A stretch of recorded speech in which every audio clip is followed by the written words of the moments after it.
Hello, John. Thank you for coming back onto the show here. We have another interesting set of circumstances that are taking place in the world. Indeed. So, just to remind the audience, in the description of this video and all the videos I do with John, please click the link that will take you to his website and take a look at some of the periodicals. You can sign up for periodicals. You can also sign up for a reading. We'll talk about what those are. But it's really important that you help support the work that John does. This is a great way to do it. So please click the link. We'll remind you to click the link multiple times throughout this broadcast. But John, shares a lot of information about what's going on in the world, and you can benefit from the wisdom that he has. So please help support his work. So, John, And with and that, also and also you can help right now by clicking the like button. It definitely helps the YouTube bring more people in. And the other thing too that I've forgotten to say that a lot of the sources that online that I follow, they say this also. They say this other thing. They say, yeah, take these links and share it with all your friends that have not seen the show before. If you got friends that you think might be interested in what Paul and I are talking about every other Sunday, share them with as many of your friends as you can. These links, or send them to where they can watch the main link, search link, where all of my things are there. All you have to do is go right in Paul Cottrell, comma John Hogue, Hogue, and that all prompts up. I'm done. so John, I mean, there's a lot that has transpired in the last 2 weeks with the war between the United States and Iran and Israel and Iran, How Israel. many fingers do I have? Right, there's a lot that's going on. So where do you want to start? Well, let's start with something that's a little goofy. Um, although it's not a, it's prompted by something that could be tragic or history shaking. The Prime Minister of Israel, Netanyahu, has not been around in public. He has not appeared in the security conferences in the bunker. There are signs that his house had been attacked by Iranian missiles. I mean, the Iranians are basically, there's also word that perhaps Ben-Gvir and Smotrich, some of the really hardcore Zionists who are pretty vicious people, are either seriously wounded or dead from it. The Iranians are saying, okay, if you're going to play decapitation with our leaders, the Iranians have this pattern. We don't do these things to you until you do them to us, and then we do them better than you. And so it's what has prompted up the last few days are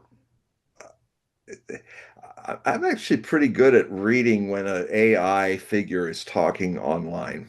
I don't know why, but it's just so there's been a couple videos out where there's Netanyahu speaking, and you can.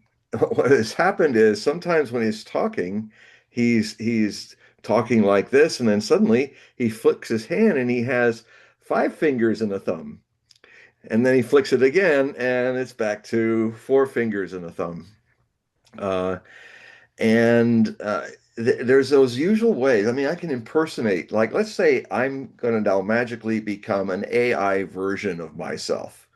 And this is what would start happening when I'd be going like this, and the way that my mouth moves would be more blurry like this and a little faster, and then I would be doing things like this where I do these quirky little gestures where I go I'm gonna I'm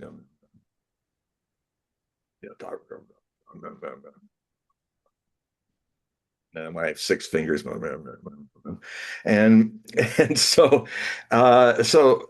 they whoever did it, so there was a fake of Netanyahu, which just making his first speech he's done in weeks, and and it was not a very good AI fake. I'm amazed at people that do AI spoofs, especially in Israel, are really sloppy about it. They don't. I mean, when the guy that's now retired, but the guy in the IDF who went into the ruins of the hospitals, into their basements in Gaza, and he was trying to show where all his stash and stuff was, and I mean, there were AK-47 stacked up next to a MRI machine, which means it's the last place you want to put a heavy metal gun because it'll go boom right into the machine from the electronic or the magnetism, and just stuff that was just so third rate. Um, I'm rather surprised that Mossad can be so dumb in those kind of things, but or as the IDF maybe, but anyway.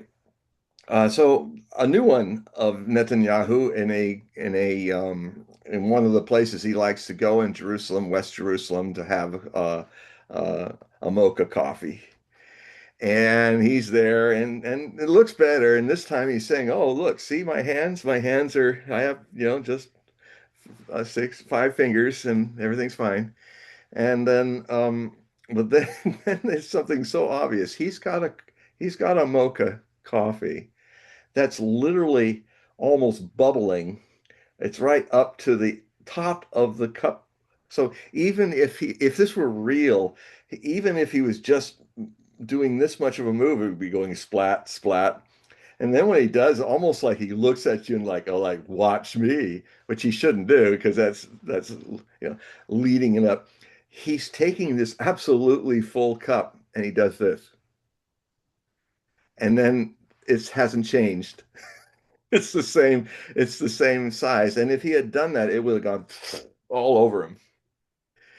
And so yeah, they got the hands right. You caught us. But then the coffee cup's even more stupid. So um, that is not helping us wondering if he's either some words are saying that he's in a coma. Some are saying he's been dead and was killed. And six other generals were killed with him, including his older brother, who was in this meeting. And the other thing I'm learning from this is the Israelis are are very unwise not to, you know, the same problems happening with the Americans, especially when you're bullies. The concept of the bully, and I will just say it outright. I think the Zionist leadership they're a bunch of bullies. And and if you've got a kind of racist mentality, you just don't you just don't have any respect for the people that you consider as Untermenschen, as as goyim, as people, because the Zionist regime is one of the most racist, ethno-supremacist states since Nazi Germany. And the Nazi Germans used to talk about the same, in the same disparaging way of the subhuman Bolshevistic Jewish Soviets, in the Soviet Union. And in a way, there's a parallel here because, um, Netanyahu and Hitler have a lot of karmic echoing parallels. It's ironic that would happen that Netanyahu, a leader of the Jewish people of Israel, would end up doing what Hitler did to Semites, which Netanyahu doesn't even regard, and Israel doesn't even call Palestinian Semites. Have you ever noticed that? Everybody, how they just anybody who knows the basic ethno history of the Middle East knows a bit of their Bible, knows that the seed of Abraham went to Ishmael, he was the founder of the Arab race and the Hebrews. So, and I've said in earlier shows that one could argue the earliest statements attributed to Yahweh, to the Lord of hosts, talking to Abraham when Ishmael was already born and already in his late teens, ready for manhood. This is before Sarah became fertile again, and then Isaac could be born. But that's the famous part where all these areas between the two Euphrates and Nile rivers would be the land of his seed. Now, his seed at the time was Arab. It would later become, because certainly the seed of Abraham went into Sarah when Sarah had become fertile again. So it doesn't change those first statements. My seed, this, and the whole area that Zionist supremacists want to turn into Greater Israel. How bad a parallel is that? You know, the official name for Nazi Germany was Der Großdeutsches Reich. That means the Greater Germany, the Greater Israel. And and it's interesting that as Hitler really wanted to go east, you know, the lion's share of the land of Greater Israel is east. So there's a parallel there. Um, I mean, it's just a little bit that goes up to the Nile because Israel, as we know it now, is just right there. Anyway, God said, as I understand it, all your seed, which means the Arabs and the Israelis and the Hebrews, this is your land, not just one, not just for the other, not one saying we're superior Semites than you. In fact, we feel so superior that we don't even regard you Palestinians and Arabs as Semitic, which is a classic sense of racist denial. And um, so basically, and I mean, it's even amazing to see. I was just writing some new passages for my new Hogue Prophecy report. It'll come out before April because it's really about April, and we'll talk about that, a little preview. But I've got links to shelters in Tel Aviv where where Christians and Arabs are wanting to come into the shelter, and there's a gatekeeper there saying, you can't come shelter, you're not clean. And he's actually saying that, and the woman's saying, who's a Christian, says, let us come in. It's and the guy just takes, he doesn't touch the man. He's not man enough to get violent with the man. He knocks down the woman first. And then the Christians are they just, no, no, no, wait, calm down. The Christians are trying to keep this, he slapped me on this side of the cheek, I turn the other, but calm down, calm down. And, um, and yet at the same time, I just put a bunch of links in where, if, back to the parallel of the Soviet Union, I just get back into that. And when I make this other point about that, is how arrogant people in a collective bullying way do not respect their enemies to their great peril. The people who they identify. Not that the others saw them as enemies, but I mean, if you're waging aggressive war, I mean, this is what the United States is doing. We are literally doing the kind of aggressive war in the Middle East that got Goering hung and the surviving Nazi leaders hung at the Nuremberg trial. Well, Goering actually had the cyanide pill and escaped that fate. But the whole concept of aggressive warfare was the very root to the unique in history judgment at Nuremberg, where they were going to try to make it official in international law that to choose to fight a war against other people aggressively is um, uh, is immoral, because all the evil comes from that. If you're lawless, and remember that thought, because I'll tell you, there is nothing that President Trump has done in this whole process that's legal, and he hasn't even consulted Congress. And Congress is not pressing him to do that because most of those people, from several hundred thousand to several $1 million apiece from AIPAC, are completely bought and sold and are basically not our representatives anymore. They are Israel's representatives. So so you've got a situation where Adolf Hitler, like Netanyahu has been a gambler, just like Adolf Hitler. He has a great parallel to that. And Hitler and they're both madmen, both psychotic, mad human beings. And what Hitler did was that Netanyahu and Hitler did the same thing. They got lucky because they did mad, unpredictable things. They didn't act in their military moves or political moves like moral, sane men. You know, when people are usually invited to negotiate out a crisis, people come with their delegations. They never expected that Netanyahu would murder and Trump would encourage, yeah, yeah, come to Oman in June. He said last June, he said, come to Oman. Yeah, we're so close, and it's true social. He's saying we're so close to having a breakthrough, just encouraging the Iranian delegation to return. The following night, he killed them all and their families with uh, with Tomahawk missiles.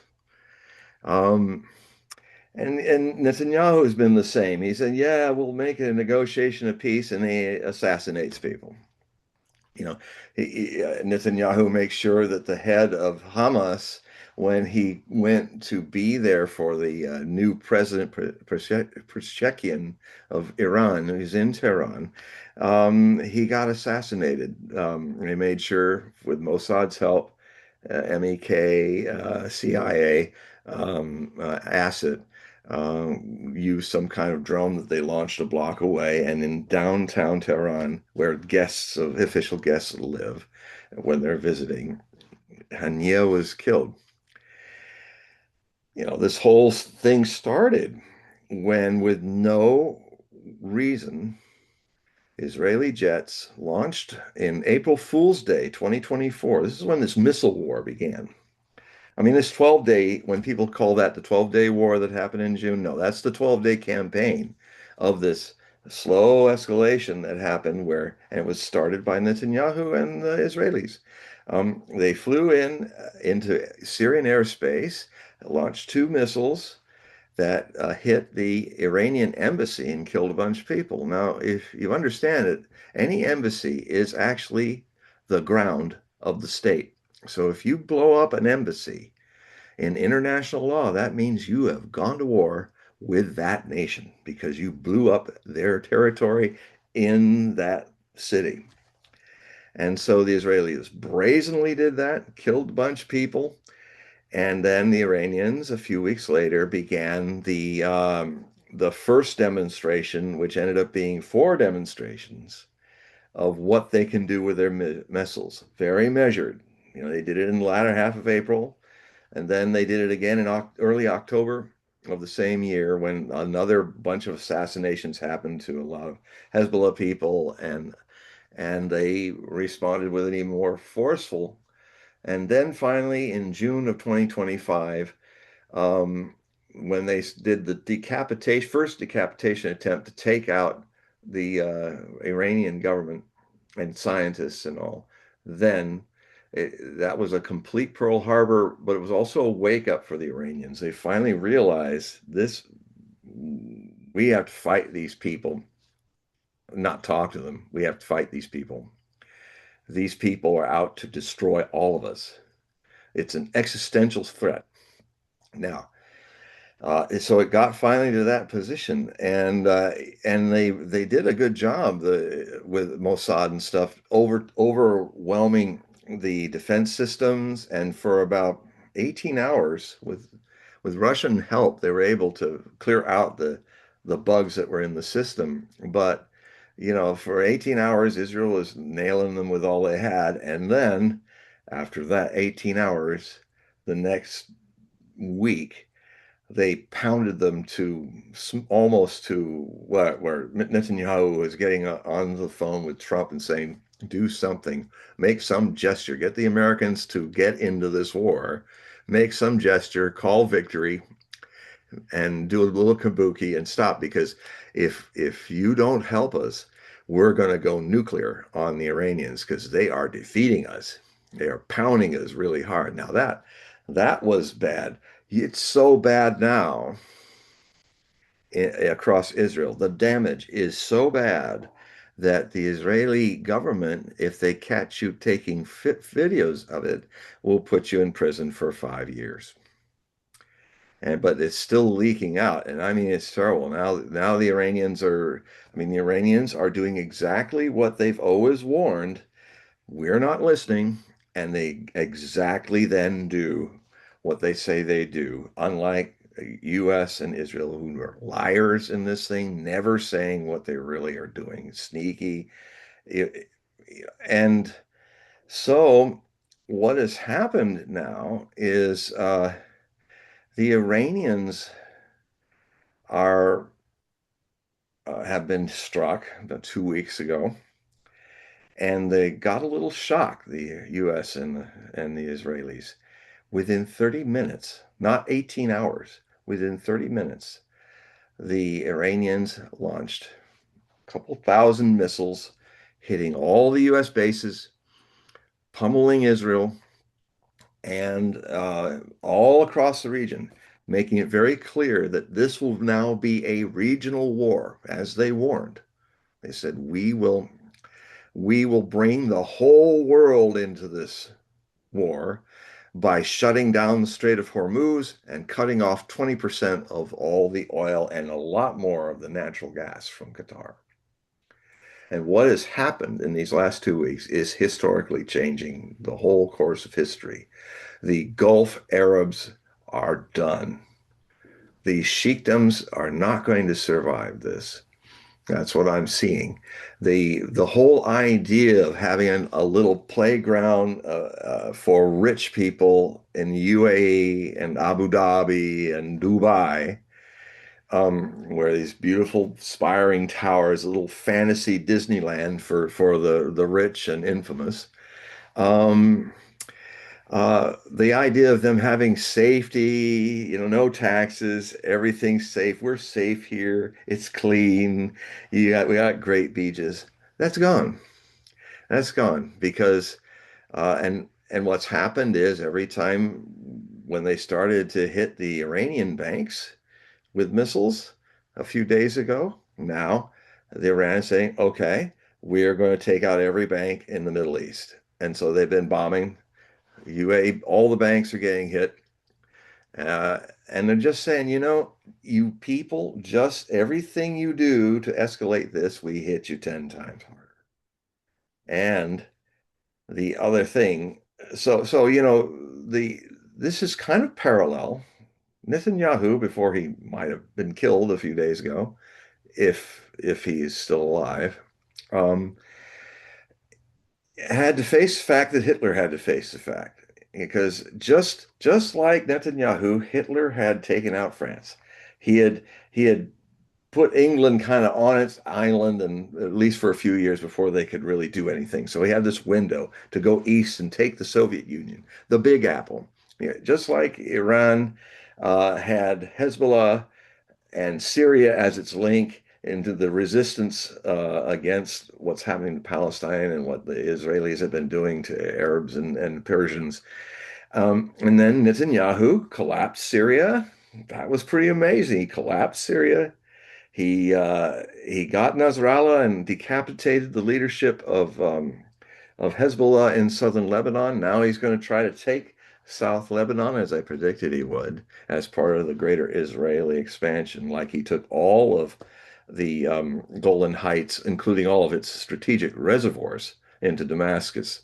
Um, so so he literally a few weeks ago, before this war started, Netanyahu openly stated, said, I have been waiting. This has been my dream for 42 years to finally finish this whole thing. Get Iran. Just like Hitler, and even in Mein Kampf, it was in Hitler, his main goal to get his greater German Reich, just like the main goal for Netanyahu's greater Israel, both fascist states, both ethnic supremacist states, viewing their targets as Untermenschen, as not worth any respect or any humanity. At the last step, Hitler hit the Soviet Union thinking all you have to do is just kick the storefront door, and the whole rotten edifice of Bolshevism will come collapsing. Well, it didn't. And even though the Germans had great success, the German soldiers, they were at their peak then. They were starting to talk about the ordinary Soviet soldier as something they never encountered before. Yeah, the French would fight and the British would fight, but they kind of knew when it was time to surrender. And but these Soviet soldiers, they hold their positions even though they're being completely overwhelmed. They fight like tigers and die like tigers. And it's a big country, and there's millions of them. So they started to talk, and similarly, the Americans never really respected who they were fighting with when they were fighting in Vietnam with the Viet Cong and the North Vietnamese army. But in the same karmic echo of mistakes that are repeated in reverse image sometimes, the Germans used to talk about their opposites in the Soviet Union as what's Ivan doing today? With the same kind of grim respect and fear that we used to say, US troops in Vietnam used to say, well, Charlie's really got his stuff together. We got to look out when Charlie's got some plan. So we called them Charlie. We called the Germans called the others Ivan. And this is a sign of bigger powers who are going to lose the war because I've got some links in these new articles that I've found of where you're not going to, you're going to see Israelis cowering in bunkers. But if you go to Iran, where US bombs are literally falling on the demonstrations, those people aren't screaming, yelling, and running into bunkers. They're standing there with their flags and they're yelling, Allah Akbar, Allah Akbar, with their kids, their families, the men, women. They are, and in their millions. If you watch mainstream media, you're not going to see that in their millions, and they've been doing it every day, every night since this war started. I've got some footage where mushrooming clouds of major tomahawk blasts are rising, and they're just all still there. They're not running away from it. They're still like, hit us. We dare you. You fight those kind of people like you fight the Soviet soldiers, you're going to lose because they have like what Tolstoy used to talk about. The Battle of Borodino is a big part of War and Peace, his epic about the Napoleonic times and the invasion of Russia and all. And Borodino was the greatest single day battle in the 19th century for killing people. It killed, we had 120,000 Russians or maybe 128,000 Russians and 135,000 French. And in 5 square miles in 12 hours, they ended up having 72,000 casualties. It was a mess because the Russians had 500 cannon, the French had 450, and everything was too tight together. It was literally like a shuttlecock game with horses and men, and it lasted for 12 hours. Somebody said that every 20 minutes it'd be like a 747 crashing with full people on board. It was a terrible battle. And it's interesting because the Russians lost half their army, but they retreated in good order. They weren't routed. They gave only a handful of prisoners. Napoleon only captured 13 cannons.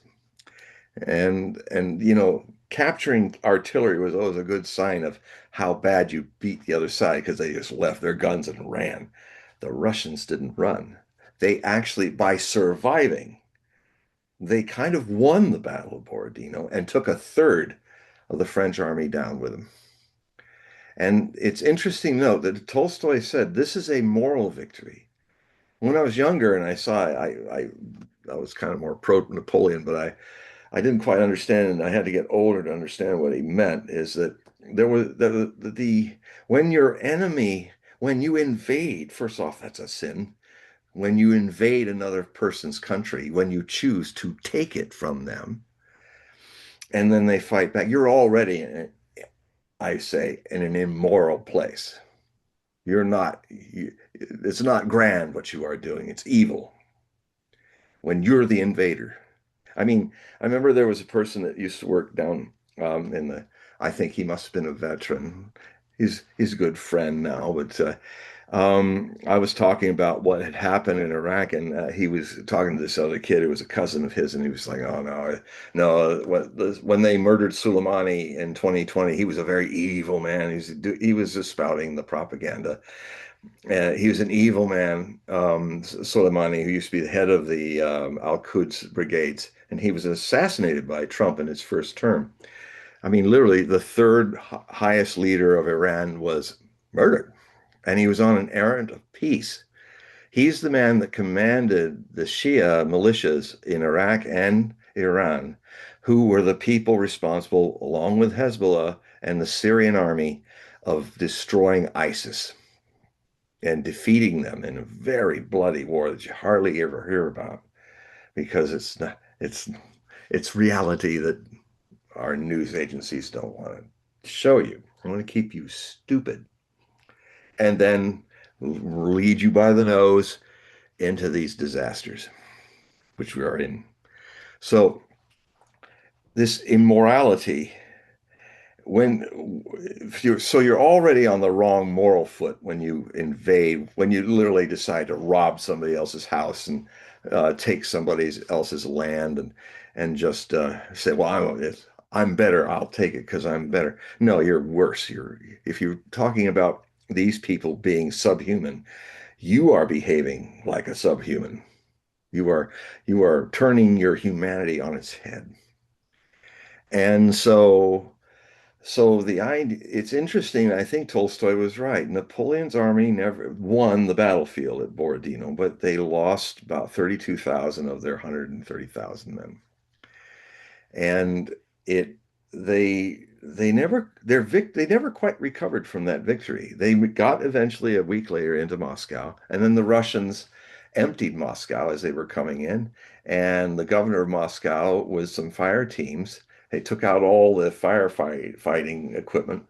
They set Moscow on fire, and in 5 days it burned down. So four-fifths of Moscow burned to the ground. And the firestorms were so bad that Napoleon and his entourage had to leave the Kremlin and get outside of the city and camp out because the firestorms were so great. So, I mean, um, you're dealing with an enemy who will do scorched earth. You want to take the land, they'll destroy it so that you don't have much from it. And when you fight in such pitched battles with people that you invade, you're going to lose. You lost the first step into their land. And so anyway, this man was upset about he was overhearing what I was saying about how Soleimani was the man who helped the two-thirds of Iraq's population is Shia Arab, and so they are cousin Shias with the Persians. And so what he was saying, well, this guy killed a lot of Americans. Yeah, he did. He was the guy that improvised the shaped explosives that blew up a lot of Humvees and blew up a lot of armored personnel carriers, and yes, many hundreds of Americans.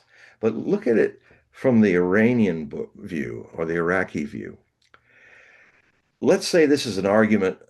If we put it into the American Revolution argument, you have somebody who's pro-British American, uh, which there were many. A third of the people in the 13 colonies were not for the revolution. And he was saying, oh no, George Washington, he's a terrible man. He's a horrible man. He killed so many of our men. And I would say, you mean he killed a lot of redcoats, right? Men wearing British redcoat uniforms who were invading our new country, who were invading our new country that declared its freedom, and they were coming to bayonet and burn us down and all that. You know, an army of occupation. What were we doing there in Iraq in 2003? We invaded their country. They didn't ask. There was not a faction in Iraq that said, please save us from Saddam Hussein. We made a choice and we invaded Iraq. And we then, after invading it, we disbanded all the government and social services because they were run by the Sunni minority, which Saddam was part. Now, Sunnis in Islam are the great majority. There's 2 billion Islamic people. There's 260 million Shia. Most of them live in northeastern Saudi Arabia, where the oil is, or they live in Syria, the Alawites, or they're Houthis, Ansarallah, in Yemen, and but they mainly live in the Persian regions of Iran. And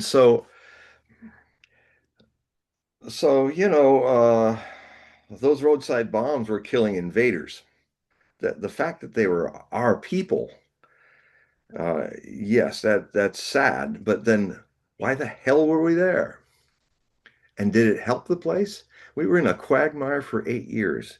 We wiped out $4 or $5 trillion of the U.S. Treasury. That was the beginning of this disastrous road that we've now come to the climax in this new war of choice the United States has done. Only in this case, our leaders haven't even gone through the motions of being civilized about it.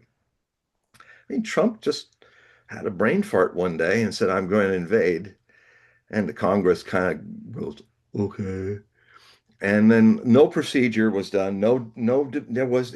Are you aware that with all the stuff that's going on that's upending the world in this war, that that of choice, that there wasn't even a debate in Congress about it?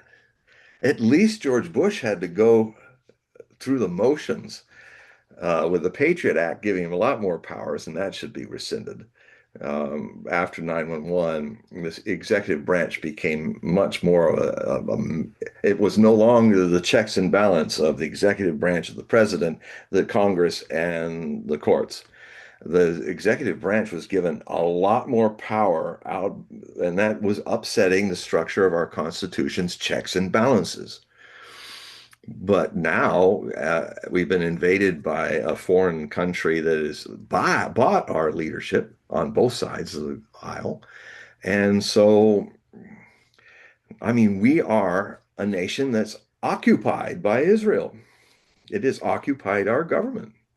Our executive branch and congressional branch are completely bought. And you can just type in, and you'll find out. Just type in, well, how much money does every that APAC is using as a front for Israel has given to all the senators and House representatives.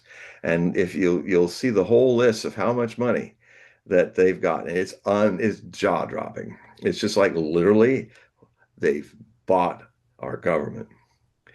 So, if you wonder, and it's kind of scary because if people say too much about it, like Charlie Kirk at the end of his life, he was saying, man, and he loves Israel. But he says, I love Israel enough to criticize it, when it's going in the wrong direction. And what happened to him? In the last few days now, Tucker Carlson is being threatened. And I'm a little concerned for his safety. He may go the way of Charlie Kirk. I hope not. So, anyone who speaks up against this unconstitutional behavior, well, we have a government that's really not serving us. It's serving Israel. Um, so the problem is it comes again and again in history when people are hit by aggressive bullying nations, they eventually end up fighting somebody that fights back and they go down. Nazi Germany went down. Nazi Zionism will go down too. It is going down. This and by the way, if Trump wants to do declare victory and go home, the Iranians have made it very clear that they dictate when this war ends. And here's the thing, they have been preparing for this showdown a lot better than their adversaries, their self-appointed adversaries have prepared. Here's some interesting math. We don't, no one knows except the Iranians how many missiles they have of all calibers. But my sense is telling me it's a lot more than we think. But let's like shoot out a number there that a lot of American mainstream news kind of likes to estimate. Let's say there's 20,000 missiles. And if we look at the rates of missile fire that happened in the June war, you're looking at around 3,000 missiles used a month. That means they're not going to run, they can fire day and night on Israel, on all the US bases until they're literally gone. And most of them are just ruins now. So devastated. And you know, we're in a position now we can't afford to rebuild them. I mean, literally, the Iranians are they're saying openly, we will not stop until the Americans leave Western Asia entirely. Otherwise, the oil spigot is off. And they have 60% support of the rest of the world that are really sick and tired of America and Israel and what they're doing. The world global majority is against us because we are the bad guys in this. Now we can live what it was like to be Nazis with the whole world fighting us, with our wars being illegal, unconstitutional, and bestial. And you know, it's like, I'll give an example. This war started with an atrocity. It started with down in a Iraqi town that's in the Strait of Hormuz. It's in the Persian Gulf, and there's a naval base there. And for the naval base has been there. Well, the school has been there, and the naval base has been there since 2016. But what happened was, and Scott Ritter is my source for this because he knows how people researching things have changed. When he was an intelligence officer, there was more hands-on human eyes and human reasoning. But since AI has come, the the human eyes that can recognize too many fingers on a hand, where the machine doesn't, and many other things that are very key to the information not being accurate. Um, AI is taking over intelligence work. Give you an example. What will happen now is the AI program will be set up so that it will look at certain dimensions of buildings, and then those buildings will then be called by AI because of their size and how many people they can hold. They must be barracks. Do you know why the Iranians have closed all their universities and schools? Because AI has been sending missiles now for 2 weeks, wiping out schools. Elementary schools full of 300 girls aged 7 to 12 was the first one to go. And the reason is that there was no living human being watching the AI and going, oh, wait a minute. Why don't we look in the normal way of history and find out through open sources? They would have found out that in 2016 that those buildings next to the base had become a school for the girl children of the officers and men of the Navy officers and men of that base. So if there was a Scott Ritter in looking at that kind of stuff, he would look, oh, this program's wrong. We have to always check with our physical mind and eyes what our machines are telling us. But these people aren't anymore. Um, and so, and then we would have found out that in 2016, this part of the base was bought and made into a school for elementary school age girls. And it was not part of the base. AI, but if you rely on AI rather than your own living intelligence, you end up launching, not only do you hit the base and strike the buildings, but these buildings where the kids are, you hit that too. So the first wave of Tomahawk's missiles came in and they destroyed the school where the girls were and the teachers. The survivors trying to carry out the wounded and the kids and all freaking out and they're bloodied and they're carried them to the little mosque, the little prayer place that was where the girls used to go pray, doing the 5 days, the five prayers. And so we're doing this all over Iran, the double tap, which is really vicious. You take down a building, and when the people are trying to dig out their families, and when the ambulances and the firemen are trying to help and pull people out, we make the point of hitting it again with a bunch of missiles to kill all those people. We're wonderful people, aren't we? We're This is just disgusting. And this is how we do war now. We're the bad guys. And so the people that survived the first strike were all killed in the second. And not only that, but they had been calling on the phones that were still working for the parents to come and get their kids out of this target zone. So a lot of the parents, the wives and stuff, or relatives were coming to get their children out of there when this double tap happened and killed all them too.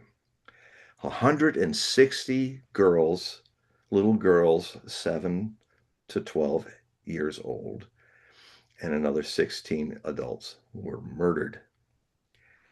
And there was no military target there. That was pure civilian. And that was happening all over Iran. So, so we started on the wrong foot of evil with this right at the beginning. And the other thing is that the Israelis, the very first missiles that they hit an Iranian target was the compound where Ayatollah Ali Khamenei and his family were. And I found out that Israel was putting out a communique that they were just about to break through with a peace treaty, just like they did in June. Oh, so they put that feeler out, and we're watching very carefully what would happen in the compound where Ayatollah was. Well, he he was there. He said to his people, "Look, I'm not going to hide in the hole. I'm going to if I'm 86.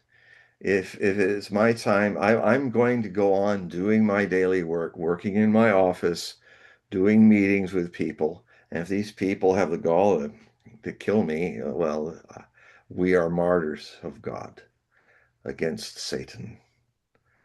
And and so they the Satanists in Israel were saying, hey, they were making indications that they hoped would happen, that they might have a meeting there. Some people would come, and it's in the compound. The whole family is there in the compound. So the first 6 missiles from Israel wiped out the compound, killed Khamenei, killed his wife, injured his son, who's now the new Ayatollah, but he's still in the hospital, kills his wife, killed his family. You know, is this how you wage war, murdering civilians? Do you think the leadership of Iran, the leader of Iran, is going to say, oh, yeah, let's do peace with these monsters? What are they going to do? If we make peace, it'll be all right, right? No. What's been happening is there's this cycle. If you don't totally defeat them, that's the only thing that's left. So we have done with Iran what the Japanese did to us. If you want to get some idea of what's going on here, in 1941 in Pearl Harbor, when Admiral Yamamoto was on the Yamato with his staff, and they were getting communiques of the strikes on Pearl Harbor. Tora, Tora, Tora, Tiger, Tiger, Tiger was the code to go in. That means that they caught the Americans completely by surprise. Now, what was going on in Washington? You see, the Japanese naval officers and army officers were, in their own way, were following the code of Bushido, the code of the warrior, the samurai code of honor. And in Bushido, a samurai never ambushes somebody. He comes forth and said, "Prepare yourself," because it's below him and the honor of a warrior to just sneak up on somebody.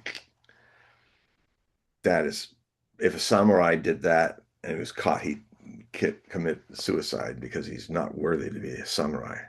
So Bushido was in play, but and so the Tomura and his team in the Japanese embassy were trying to type out on a Japanese from Japanese to English the declaration of war that was supposed to be delivered to the Secretary of State of FDR's government before the strike happened.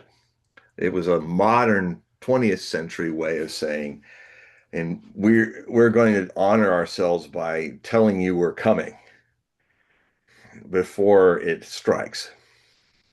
But what happened was the typing took longer than normal, and the Secretary of State purposefully was late, made them wait. Uh, so for a long time, and what happened was the declaration of war was sent 45 minutes after Pearl Harbor was attacked. We lost over 2,000 sailors and Marines and Army and killed and 1,000 wounded. It was, and all the battleships being sunk, the Arizona blowing up with most of the dead were from the Arizona's magazines blowing up. I mean, if you watch Tora, Tora, Tora, the movie, it's really quite accurate to what happened, and especially the scene where Admiral Yamamoto is, they're all praising him, his staff, and he just seems rather reserved about something. He knows something.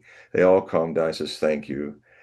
I just have heard word that our message to the Americans, our declaration of war, was not tendered to them and before the attack, but 45 minutes after we struck Pearl Harbor." And suddenly all the celebration just cools down, and they all know what this means. And he says, "I cannot imagine." And he lived in America. He was a military attaché in America, so he spoke English. He'd been across the whole country and learning what.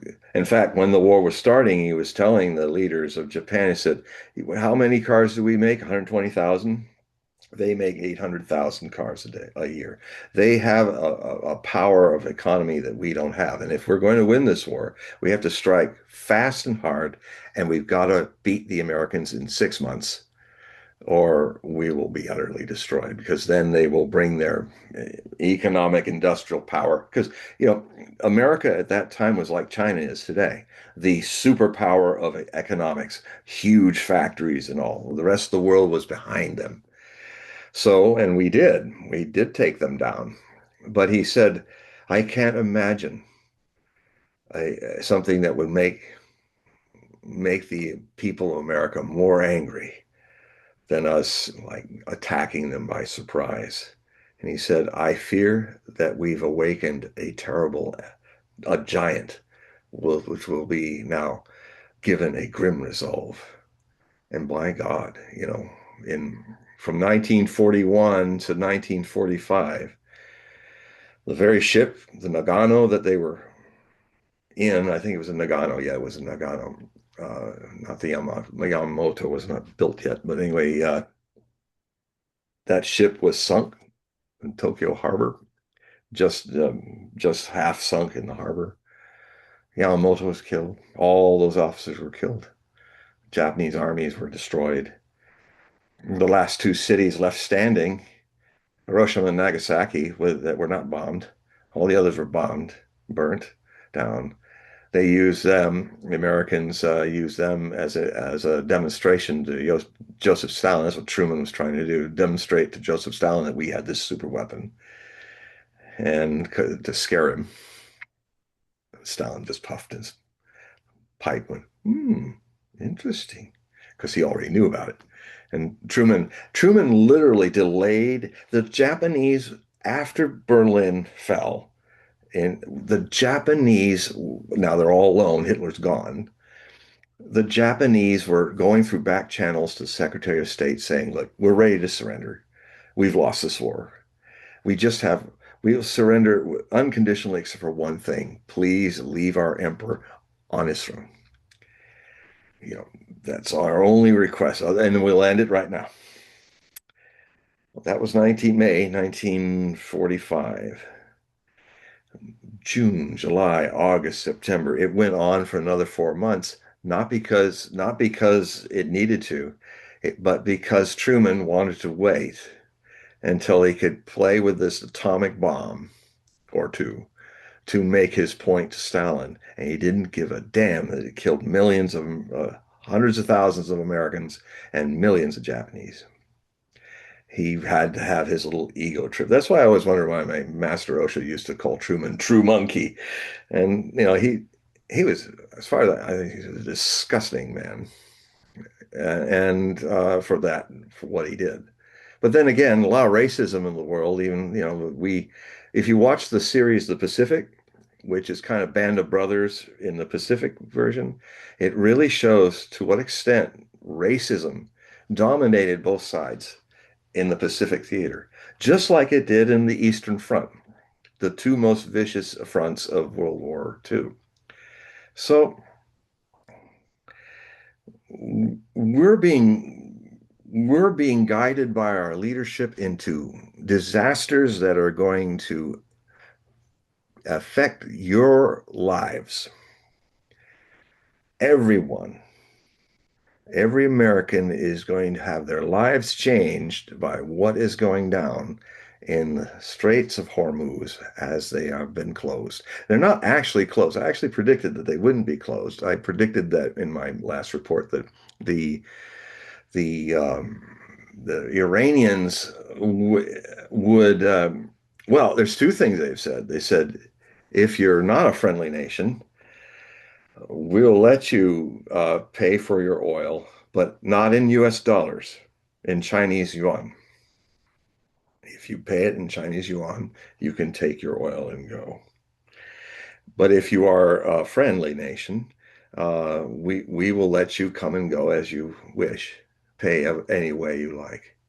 So the Iranians are showing that they have a greater understanding of what's at stake than we childlike Americans seem to know. And this is the end of President Trump's presidency. He's very likely not to finish his term. I've always been saying I didn't think he would finish his term, but this is the end of that. This is going to cause a great political upheaval and economic upheaval in the United States and the world. It is also Trump is so desperate that he actually made a deal with the Russian president to lift the sanctions on oil so that the Indians get their oil from him. What he's literally done is handed Russians something like $150 million a day to $200 million a day profits for the next several weeks. And that will pay for all the money they've spent on the wars that they're involved fighting us through the Ukrainians. So it's a mess. It's a mess because Donald Trump is cognitively declining, and it's making him bring out more of his bad sides than before, as it often does when people start to lose their minds through old age. And none of what he's done is legal. None of what he's done is constitutional. He's He's a man that's openly saying, and I think it's certifiable for the 25th Amendment, he is saying, well, my morality is, I trust my morality more than the law. What morality? That's why we kind of jokingly, it's kind of gotten all over the world. He likes Operation Epic Fury. He says, oh, that's a good name. I like that name. I really like that name. That's good. Well, um, what most people are saying around the world is it's Operation Epic Epstein. I mean, it's something that started one of my sources in Iran is where I first heard the ideas. They just call this American regime the Epstein regime because, and then, chased by the fact that the first people they kill are a bunch of girls. Epstein is not what you would call a friend of womanhood, but an exploiter of womanhood. Well, so it's now the whole world's looking at us, and a lot of the alternative media is calling Trump the head of the Epstein regime. And maybe he is, why he's bought off and sold. They've got him, they're blackmailing him somehow, but he stepped in and did all that immoral stuff. And here we are. So are there any questions or comments? There are quite. There is a question here, John. Do you feel that this is the end of the American empire and the petrodollar? Yes, it is the end of American empire, and it's going to be a rapid decline. The rapid decline, and watch what's coming next month.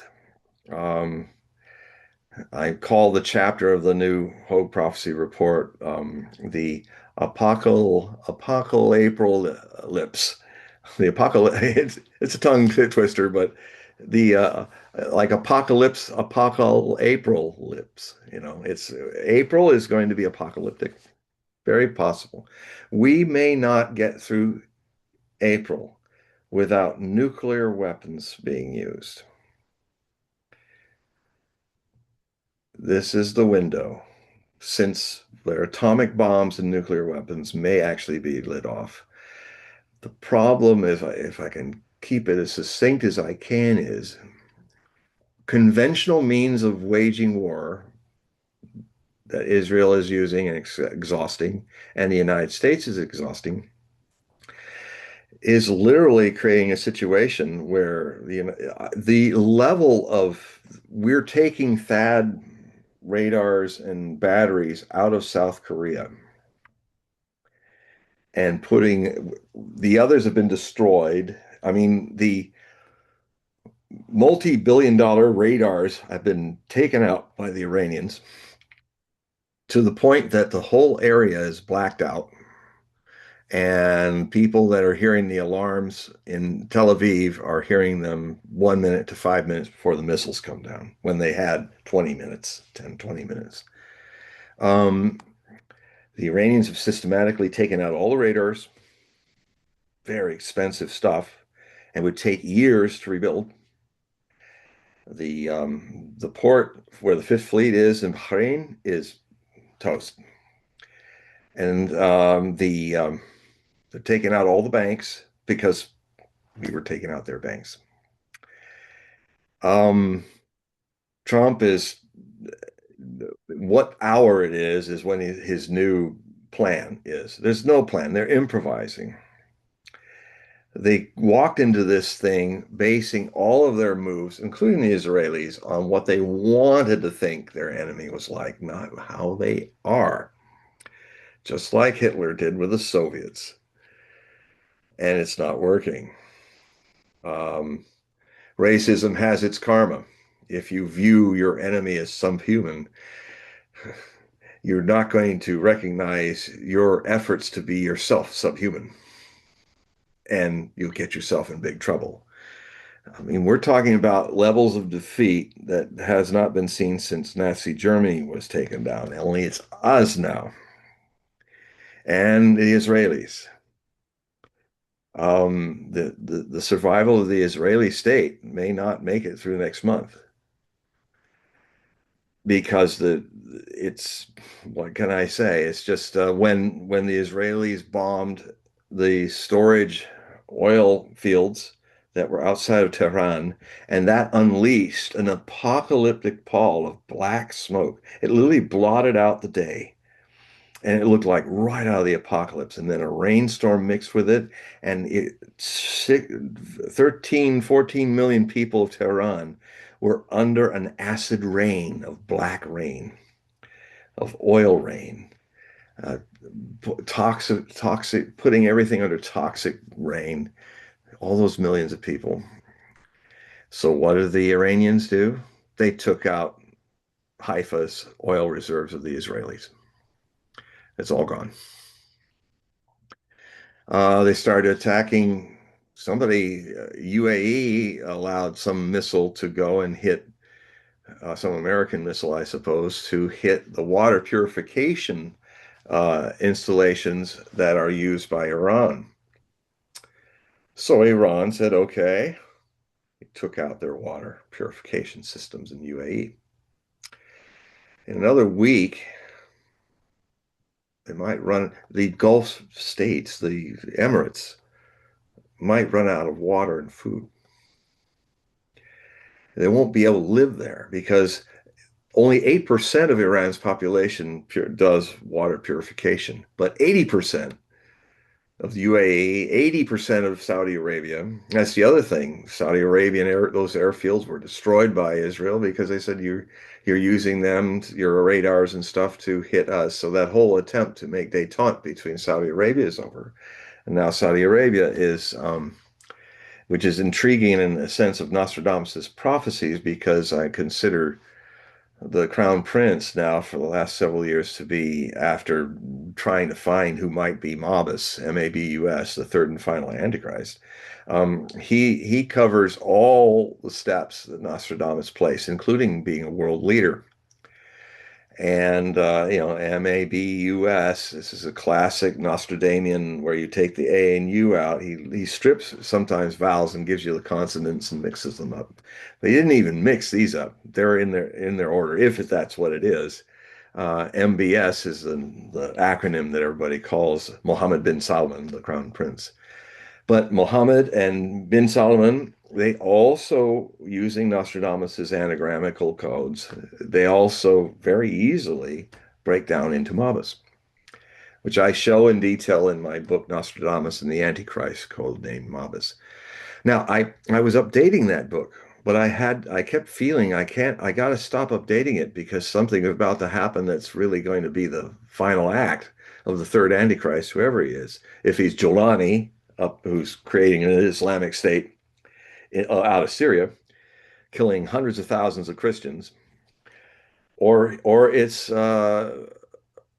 bin Salman, the crown prince who will become the Arab king anytime now. And so I've stopped working on that. I'm gonna have to wait. If we're all still here after this war, I think we'll be here, but I can't really. I think the final act of him being the third Antichrist is maybe coming now. So I had to put that one aside and keep watching because if he is the person, then it, Napoleon and Hitler, Napoleon or Napoleon and Hitler, who's called Hister, they died at the end of their empires. But Third Antichrist is unique. He's one of the first casualties of what would be a 27-year war that is triggered by his annihilation, his physical annihilation, which kind of sounds a bit modern, like had a missile go through his window or something. Because like destroyed his body, everything. So, and it happens during a time when there's a great unraveling of the world of people and animals, climate change. And he only uses that phrase once. And and then he talks about, it always comes up with the third Antichrist that to mark it with some pandemic in the future. Well, we've had one just before all this started. The other thing too is that the prophecies of Nostradamus, I think it's Century 9, Quatrain 55, um, where he talks about when there's this great pestilence when the West is preparing a war to wage a war, and it's kind of left open, but obviously, though, if the whole West is starting to prepare for waging a war, it's against the East. It's not against the South. It's the East-West clash of civilizations. So I contend. Now, what's interesting about that, we had the pandemic. The pandemic's cure has probably killed more people than the pandemic itself. And I've had to also put that book aside. I finished most of it in 2020. But I had this remarkable book. It's really in the clear. Nostradamus, as the plague doctor he was saying stuff. And I'm not somebody who easily just follows the shape in the cloud that I think is what the cloud is about, the cloudy verse. It's what's kept me a long time popular in this field. A lot of people consider me the number one authority living in the world today on Nostradamus. And it's because I don't fall into the traps that most other my colleagues fall into, where they just are looking for what they're wanting to find unconsciously. I don't do that. But I was really shocked to see how so many things were in the clear about the pandemic in the early 2020s. And also hinting that man-made plagues that were even greater would come out of it. The estimates are that the the cure, the vaccine, has killed as many people as World War I all across the world, and it's still going.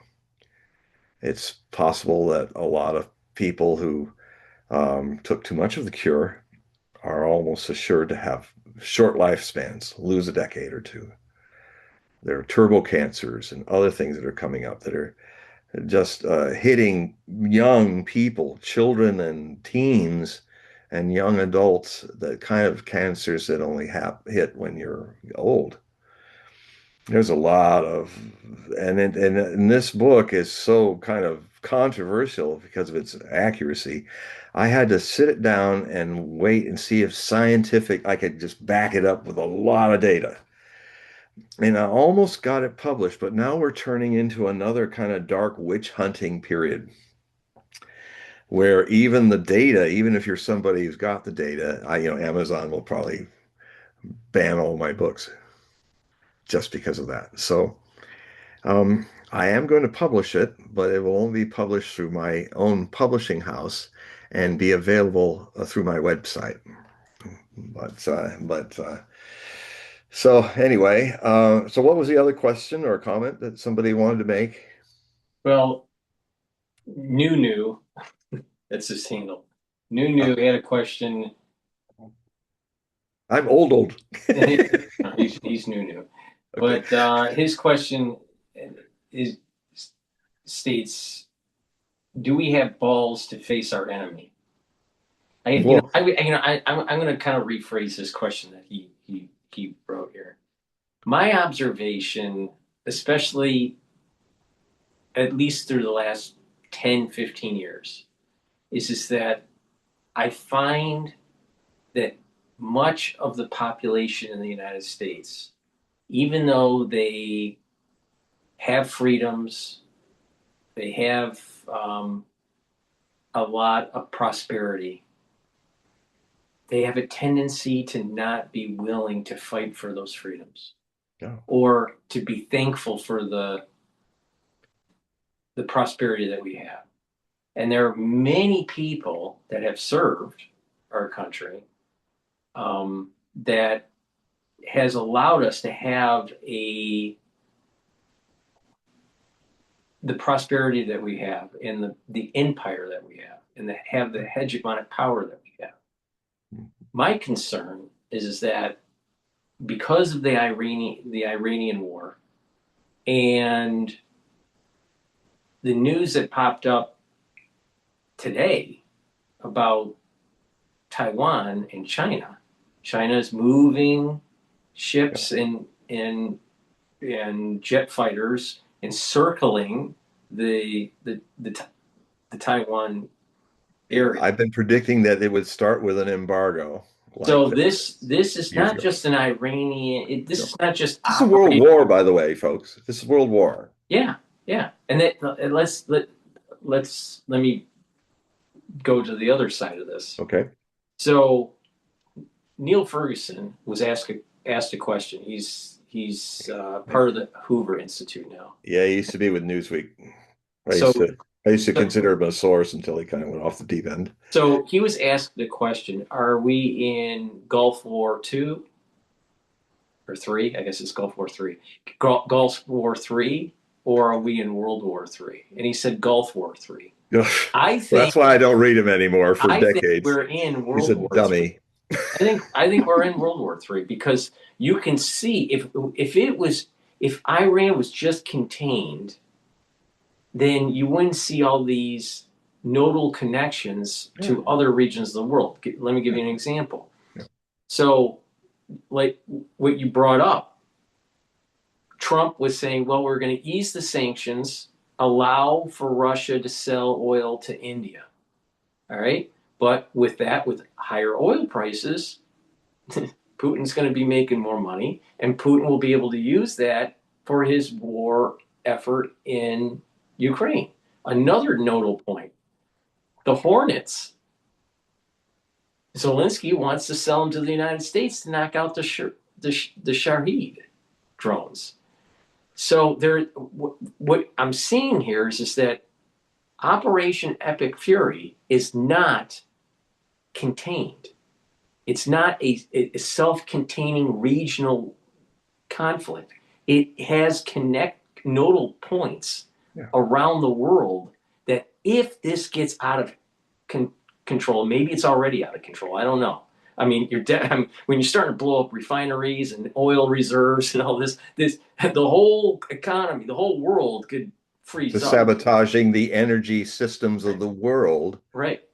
And a lot of people don't realize that our self-destruct. modern society Yeah, is heavily predicated on oil, yeah. plastics, making chips. Our modern society would come to a halt, and we would snap back into the 1700s Yeah, in because a heartbeat. urea is also made out of oil, and that's a prime component for fertilization. In 6 months, we may have 30% less urea than we need to feed the world. Right, right, right. So let's take this one step further. Not just do we have nodal points for, quote, a world war that are tied to Iran and China and Taiwan and Ukraine and Israel and Lebanon, right? Or Syria. But we also have been experiencing, especially in the Midwest and the eastern seaboard, temperature changes, precipitation changes in just the last few weeks Yeah, that are unprecedented. they are. They're rare. Right? This is a very, very rare thing that's It's happening. not so So you rare add in, anymore. It's only right, rare now because yeah, people aren't reporting it, but it's all over the place. This climate is unloading fast. right. So what's happening is that we're having a lot. We're having saturated areas, with precipitation. So we're going to miss the seeding Yep. Growing cycle cycles on disrupted. top of not having the fertilizer That's right. because of this potential shutdown with the refineries. So if the Strait of Hormuz isn't opened up or some other way to get oil out of that region, if that's all clogged up with within a few weeks, the refineries are going to have to shut down. And Yep. that means that within 4 months or so, we're not going to have fertilizer. Well, it So also, people, when you shut down, when you do a force majeure, I mean, a lot of this has never been done before, and no one really knows how long it will take the refineries and the natural gas refineries to start up again. So, Right, right. Well, that's another thing that a lot of people don't understand is that the refineries are fine-tuned for certain types of feedstock, certain types of viscosity of crude. Not all crude is created equal. And even if you get the crude out of the Middle East, there's different grades of crude from okay, Saudi Arabia or from Iran. So when they get their crude, when the refinery gets the feedstock, their refinery is fine-tuned based on that density of crude. yep, So it's not something that you can swap between what the United States has versus what Iran has. So once they shut down those refineries, it can't be booted up right away yep, because you have to slowly you yes, have to slowly turn it back on and then fine tune it to be able to make the downstream products. So yep, if the refinery shut down, it's months to reboot it. yeah. And a lot But of people don't get this. no, most people are not educated. They're functional illiterates, and And even so strategic reserves. yeah. The thing, maybe Well, 28 days supply, maybe 30, maybe well, let's just give them the benefit of the doubt and it's 60 days supply. yeah, It's or still 90. not going to be enough. Well, what we just did, thinking, uh, Joe Biden in his 4 years to keep gas down, especially for elections, did not refill the U.S. Strategic Reserve. And it should be, to be comfortable, it should be 600,000 barrels of oil. He left it at um, 400 when he left office. Trump said he was one of the many things Trump said he was going to do, but didn't, Right. is he didn't replenish it. Well, And you we can't just put 100,000 barrels into the market from that strategic reserve. So we're down to 300,000 now. And it didn't do anything, didn't change the stock market at all. So we've got idiots running the country. We've got a demented president, the second in a row, um, who, in the middle of an important news conference, suddenly gushed about how beautiful the yellow, the golden drapes were in his office. We're going to have a lot more of those disconnects happening. So for the ones that have been paying attention to our shows, we've been talking about Yep. this Rosh Hashanah and it coinciding with the Sabbath. Yeah. And there is a Jewish law that states that you can't blow the shofar on the Sabbath Yep. for Rosh Hashanah, and you blow the shofar to silence Satan. All right. So when you silence, because it's the new year, you're silencing, so you're allowing for a blessing to come down, some good fortune to come down for the next year, because Yeah. it's the new year. But when the shofar isn't blown, there's a curse that comes down. Yeah. All right. Now, the curse can be at a personal level, it could be at a community level, a countrywide level, or a worldwide level. And if you pay attention to you know, what has been going on in the news, it seems to me that there's so much infighting between different religions, between people within the same religion, between uh, right and left, ultra conservative versus ultra liberal. There's so much infighting that is happening around the world that the blessing that we've had in with modern society and the the the the comforts that we've had are going to be taken away, and people are going to actually start feeling what it means to be poor. No one's And very hungry few people are in absolute destitute in the United and thirsty. right, yeah. So now we've been thinking in terms of oh, America, I'm pro America. I'm pro America. I mean, there's no I doubt. love But this country. but This but but country but the gave us thing the is that greatest constitution, you know. but the thing that I noticed during the COVID years was that people didn't fight for their constitutional freedoms, and they let the government roughshod them. And then when there was Infamil that wasn't available, the mothers weren't even willing to to stand up and push back on Biden's administration. All right. So if you're not gonna revolt because you can't feed your kid, if you're not gonna revolt because the government is forcing a solution during a pandemic that wasn't tested, then what are you really going to fight for? We're at a point that God is basically saying, look, there was an event that took place on October 7th.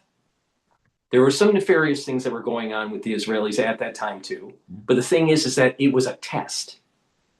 All right, because God allowed it to happen. God could say even what Netanyahu was doing. God could have prevented October 7th to happen, but he didn't because he was going to see what society within Israel and within the world was going to do, and But we all remember, and we all failed. We but all failed. remember, yes, but remember also just this little interjection. God also loves the Palestinians, for they Right, are also the right. seed of Abraham. Well, that's And the point. putting them in an open air concentration camp for decades with denied freedom of access to anything and then cutting the Oh, grass, killing them or purpose. God also is feeling that too. So right, right. But the point I'm making is that the world has failed. The Palestinians failed. Hamas failed, the Israelis failed, the United States failed, Russia failed, Ukraine failed, the Chinese failed, Taiwan failed, the Japanese, everybody failed. Everybody. That no one is getting away out of this one. So because everyone has failed, the curse that's going to be coming down on September 11th in 2026, going all the way into the first week or second week of October of 2027, is going to be unleashing hell. Now, I don't have a crystal ball, but my gut feeling with the way I'm seeing this is that if something doesn't de-escalate soon, we will have World War III, and the United States is going to lose our hegemonic power, not just in the Middle East. We're going to lose our hegemonic power in the Pacific, and our way of life will radically end. Will radically end. So everyone that thought that they can have their, football and their, Domino's pizza and everything's going to be hunky dory and it's going to end, and we're going to be heavily in debt. Most likely, tactical nukes will be used, and we will have lost the blessing that we had when we ended World War II. And the problem was is that Americans didn't wake up and be thankful for what we had, and we became hubris. And now it's time to pay the piper. And I think we're in a window of about 3 to 4 weeks to dial this back, or we will have a a war that this world has never seen before. And no one, I don't care what religion they are, what country they're from, how good of a person or bad of a person they were, everyone is going to feel this. No one's going to be able to hide because we okay. all failed. Every single one of us has failed on this. That's what I think is going to happen. And the countdown date, the actual fuse will be lit on September 11th, 2026. And every American is going to start feeling what it means to be poor. Yeah. Well, in a way, it's the only way you can recover from your mistakes is go through the travail of the consequences of them. And I would say that the impact will be far worse on the West than on the rest of the world. Because we're so isolated even about this. There's one of the most significant positive things that's been happening is the very reason why the West has tried to destroy it. And that is that global majority has has finally had enough with all the sanctions and the toxicity of the US dollar. They've had enough with us.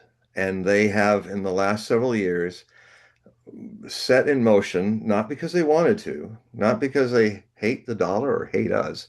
The dollar is hateful. It is being used to keep people down. And so, and the people that have been shepherding us through this, interestingly enough, are the Chinese and the Russians. And, I would differ with you in some of this feeling about, if you look at what Russia is like, the real Russia is like, it is a very spiritual country. The Russian people have not made the mistakes that we have. They are still a very soulful country. And I now am seeing actually being fulfilled the famous Edgar Cayce prophecy about Russia being the hope of the world.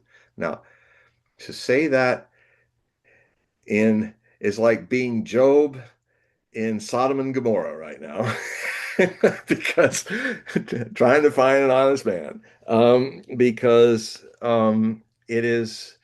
I can feel people going, what, you bastard, you evil bearded weirdo. Okay,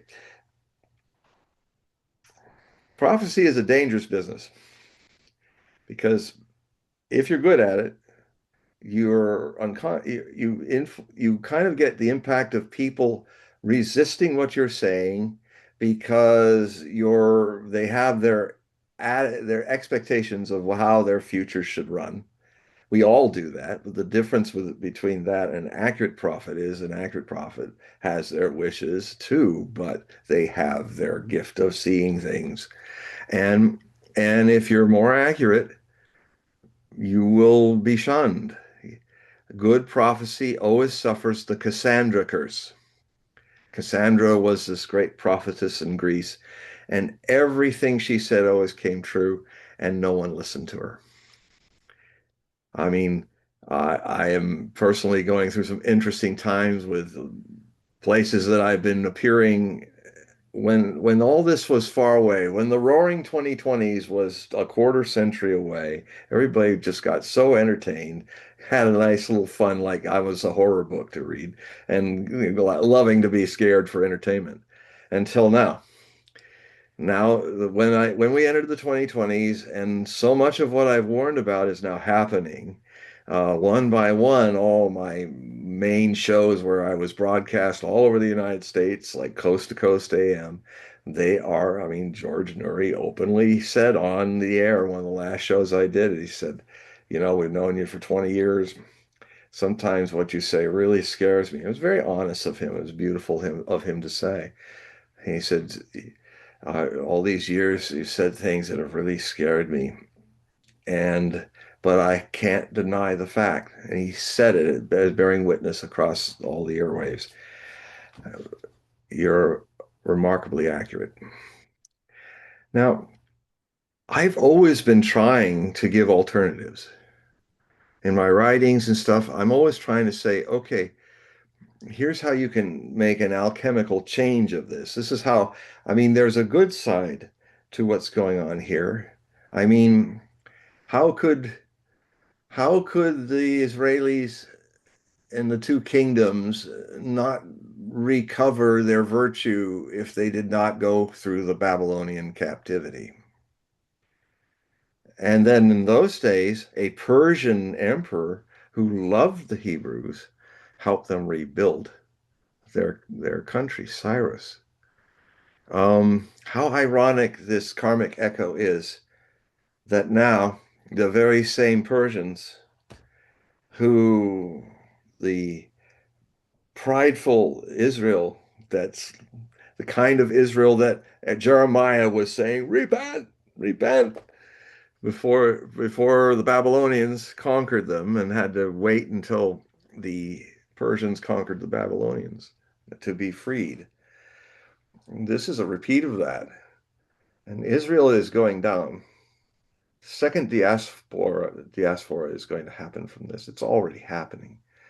Um, it's I've said years ago, I looked at the astrology.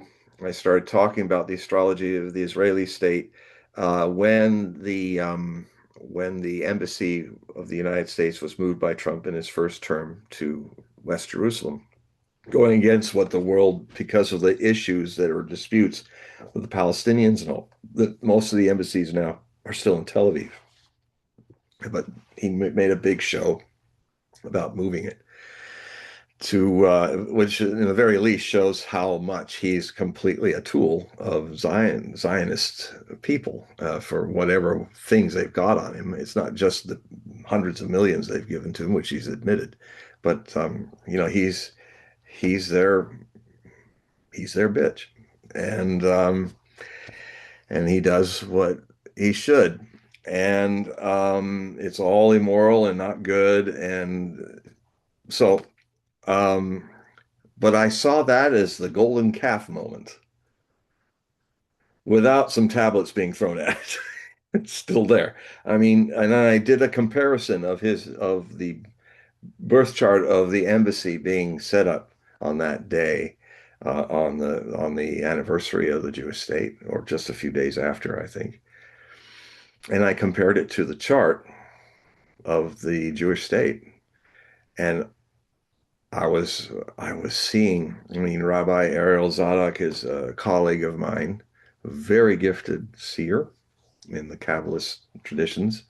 You've you've probably seen him on some of the shows I'd be on, like if you saw the show where I predicted the towers were going down in 1996 in Fox called Prophecies of the Millennium. He was also on that show.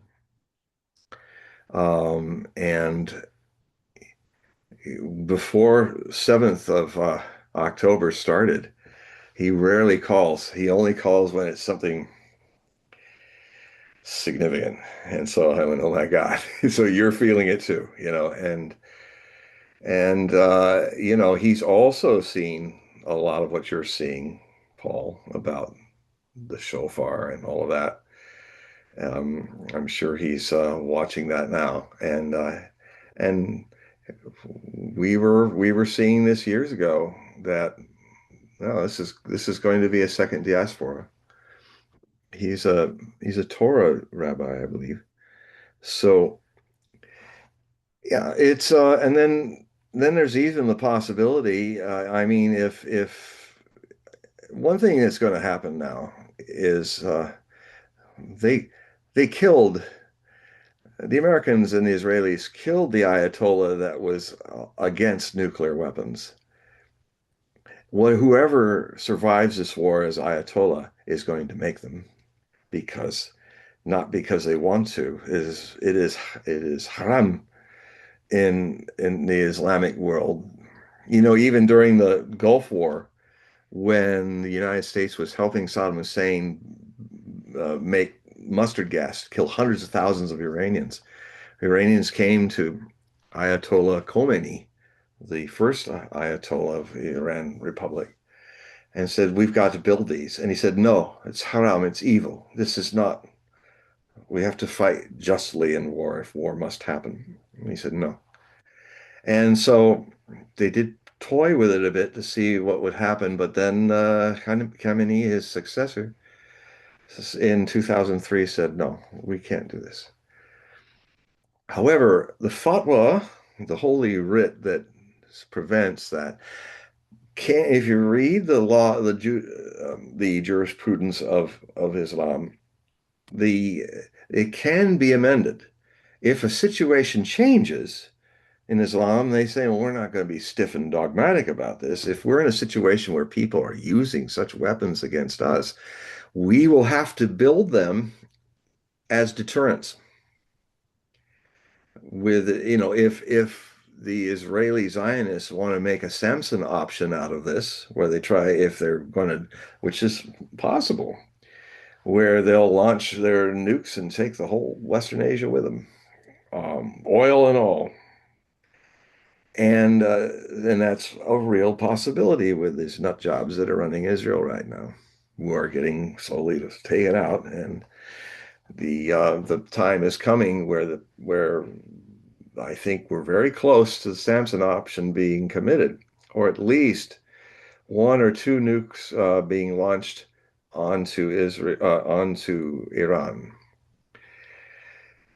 But here's the thing: you can launch two, you can launch 20, because it's another number that's up. It's a big country, and if you think that will stop the missiles, you're going to have the nastiest surprise.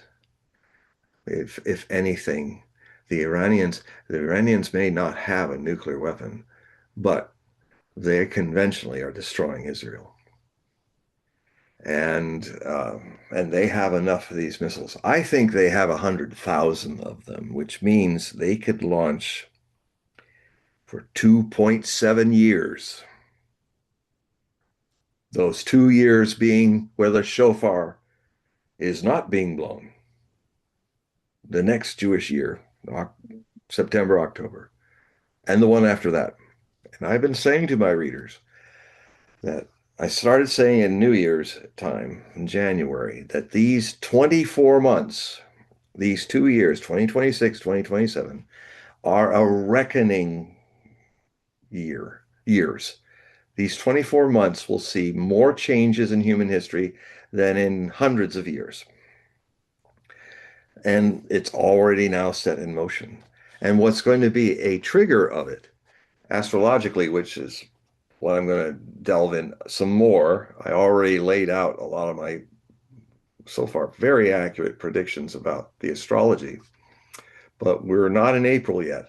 So my next set of articles, which will be released before April, is going to look at deeper now, because as we get now in, when your predictions are starting to be accurately pointing to a certain direction, what happens is as events become closer, they become clearer.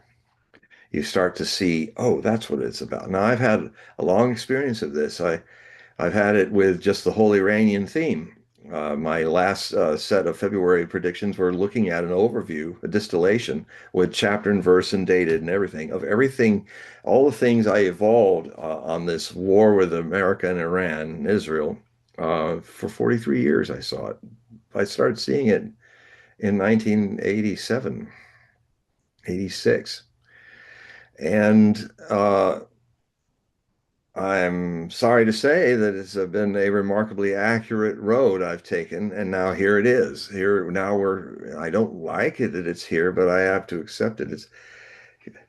It's the burden of being accurate, and it's also a hard thing because you can see it coming. You do your best to help people see it.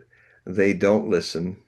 They can even hate you for it, what you're saying, because they don't want to face things and change the direction they're going. And it's been quite an interesting journey spiritually for me to be acceptant of that. And I am accepting of that. But it's sometimes been hard. And, my life's been threatened by, truth is a dangerous thing for people who are not wanting truth.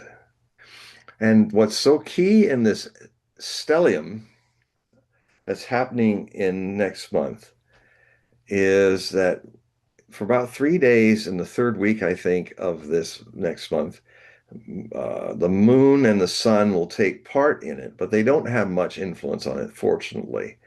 What the main core of it is, you've got Mercury, you've got the sun, the moon, for a few days, but the main body of planets in the stellium you got to look at because they're slow and long in this is you've got Mercury, ruler of mind as the message.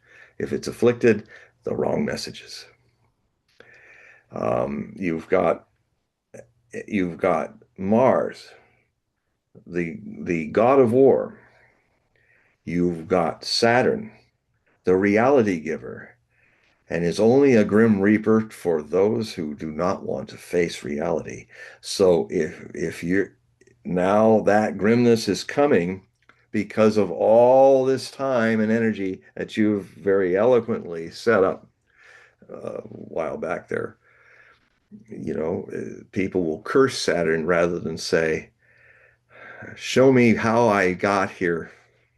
Show me my sins, so my limitations." Saturn is not the limiter of truth. If you feel cornered and limited and by Saturn's five, it's because you're not on the right path in your life. You're not centered in your life as you were have the potential to be a Buddha, to be an awakened one. No, you hell is what you make of life. For the Buddha, it's a paradise. For the sinner, it is hell. John, let me just interject here. Something that popped in my head just while you were talking was Trump is has a tendency to be overconfident. He thinks he knows Do you better, think? but he has a tendency to be overconfident. And even his chief of staff said the same thing, but Yeah, different. she's a piece of work. But Trump has a tendency to be overconfident. All right, but he's a blessed individual. I think that he there's a blessing that's placed on him. I don't know Mhm. why. He's not an intellectual. He has a lot of street smarts. I can tell you why. It's in his astrology. He has incredible luck powers in his astrology. People want to read my book, Trump for President, Astrological Predictions. I detail out how he has the luck.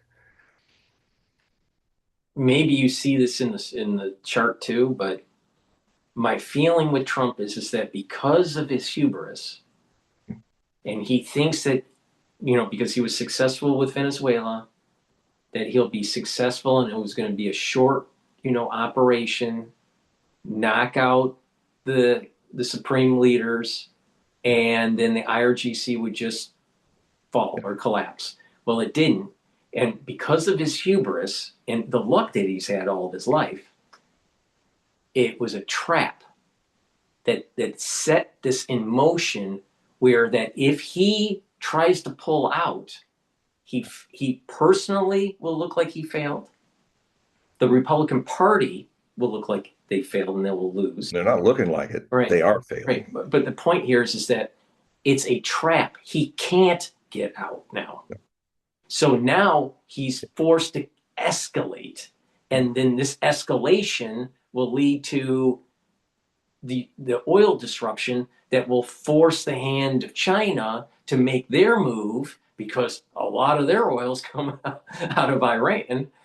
So you can see that within this timeline that we've set up here, that we've talked about, that it could rapidly get out of control. Yeah. Well, the thing And is, Trump can't just pull out now because now he'll let me look like he failed. let me interject. It's very well put, and the problem about Trump is not the consequence of his being over his positive thinking being pathological, because that's really his faith. He was that famous guy in New York who used to be the power of positive thinking, who was a preacher kind of.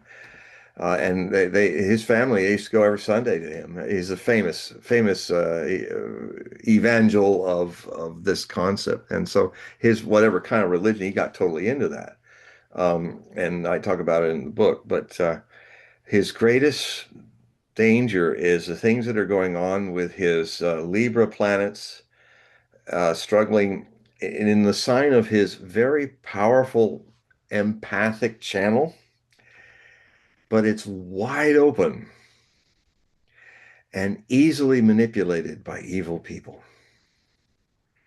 I mean, I don't know how many you call them devils on his shoulders, whispering praise and pumping up his vanity. Oh, you're such a great leader, and my God, your doo-doo doesn't stink like everybody else. And and what happens with him is Trump, long story short, whole book about his chart. Trump is right when he says, on rare occasions, openly on television, you can see it on 60 Minutes in 2015 or 2016 during the campaign. He suddenly stopped. His face got very innocent and open, and he said, I've never changed since I was 8 years old. I'm still exactly as I was when I was eight. Now, there's two kinds of 8-year-olds. When things are going well for him, his 8-year-old can kind of make those wonderful truthisms, where he says, "You're fake news." That's the 8-year-old coming out.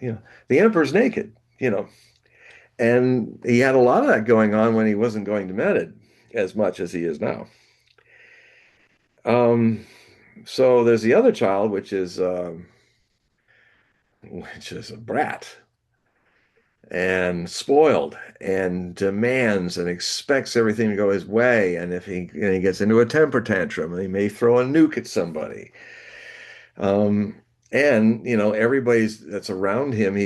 I mean, people get hard on Tulsi Gabbard, but when I tune into her and the vice president, who are now those two are completely left out of what's going on now.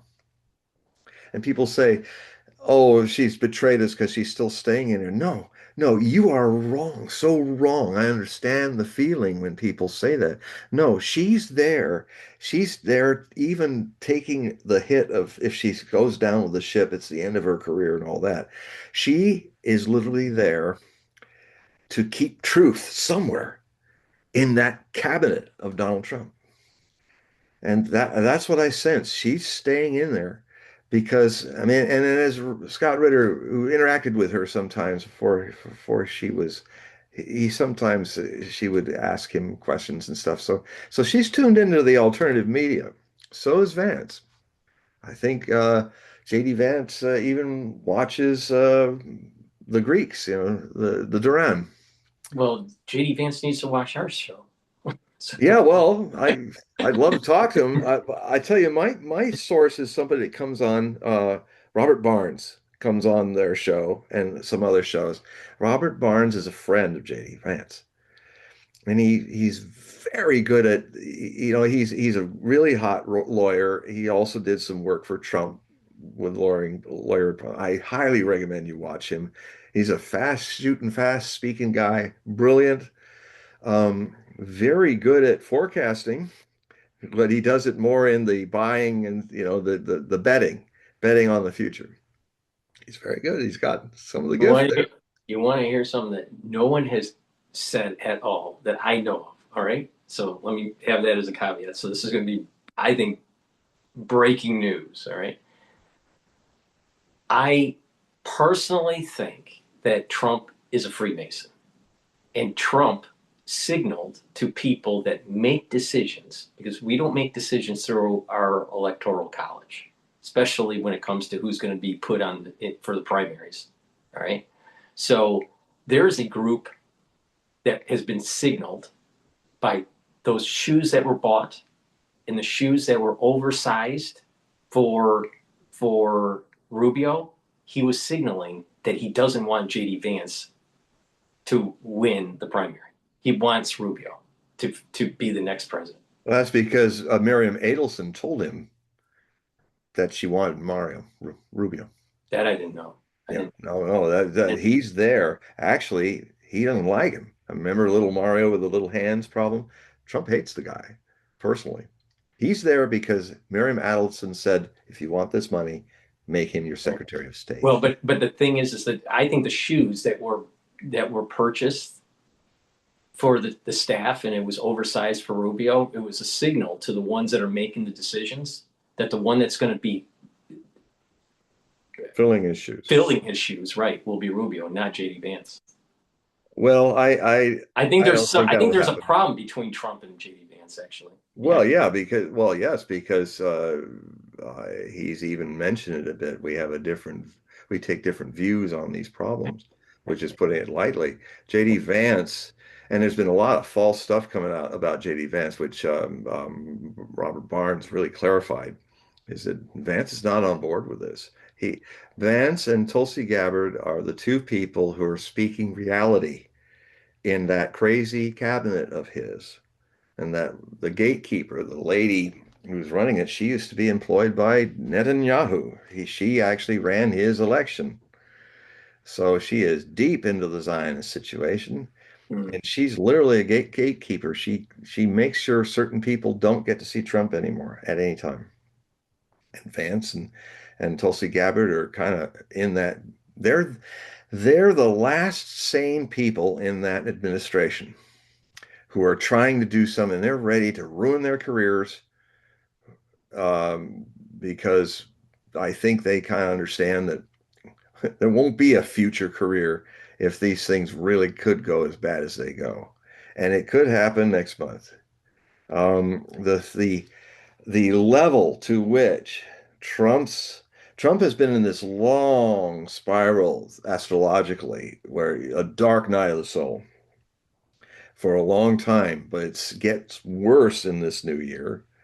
And the stellium, the where Saturn's affecting his chart is the way the U.S. chart is being affected by this curse that he has that Biden, no, not Biden, all the other presidents of this century has had. He has it, but he's fortunate. It's not in his birth chart like Obama and George W. Bush. And it's basically a self-delusion par excellence. It is the square of Sun with Neptune. He has it with the U.S. birth chart, though. So his Gemini essence is almost combined with Uranus. So him always changing and sometimes having flights of insight, but a lot of times chaos, because of the square, and the square is going into Neptune in Virgo of the U.S. birth chart, which rules boom bust economic cycles. So this whole thing that he's setting up is the greatest depression, Another and it's data, coming this year or next, and another it's data, from this war. another data point that proves your point. Okay, with the Saturn aligned with us right now. Yeah. But remember, we were talking several shows ago about we finished a cycle with Pluto, and now we're in a new cycle, and this is the 250th year for the founding of the country. All right, now A reboot of the Saturn, United States happens during just to get the astrology right, happens every 248 years. And of course, 250 is part of that. We finished at the end of 2024, Pluto's transit back to its natal position in the US birth chart at 27 degrees Capricorn, and now is slowly moving beyond that. So we've gone through the first cyclic lifetime of this nation, which means now it must die and be reborn, right, or die and be dead on arrival. right, and there is this relationship between the United States and Pluto, and there's also a relationship or an effect by Saturn. Mm. Right, Saturn also represents a certain part of Judaism. All Mm. right, and the tefillin on the head and the arm, and there's Oh, yeah, the okay. shape, A wrap around the arm and the right, box. and Yeah, shape okay. at the northern And it's pole, black, just like Saturn. right, at the northern pole. There's Mhm. this geometric shape, right? Okay, True north.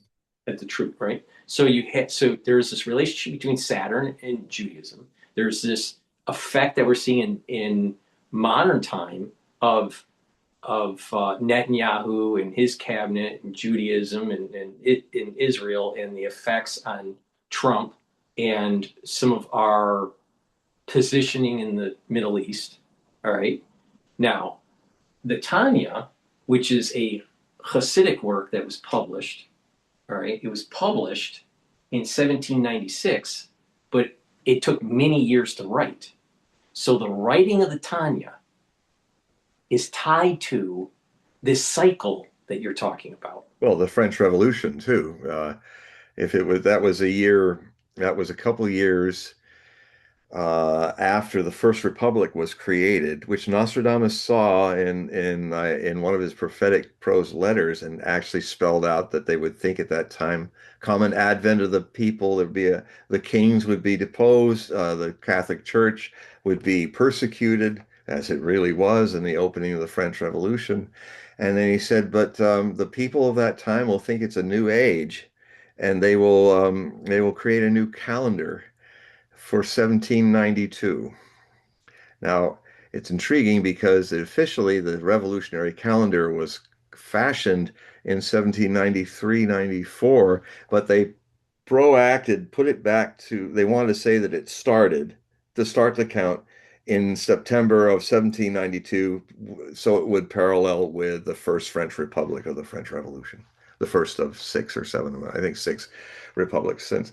So he saw that 270 years before, written down. It's not anything that's foggy. It's just like that. In this second cycle that we were talking about, in this alignment or effect with Saturn, it is similar to the breaking of the vessels. Hmm. There is an energy that is described in the Tanya that is coming down here, and mankind's not ready for it. But it's the Kav, the energy force, is coming down. Because mankind is not ready, it's going to blow up. And this is going to happen when the gates open up on September 11th of 2026. And there's going to be so much there's going to be so much turmoil as the vessels are breaking in this plane on this earth, on the earth, or however you want to describe it. All right, Hmm. but this plane that we're on, we that it's going to cause so much chaos and disruption that what we call our modern society is going to end.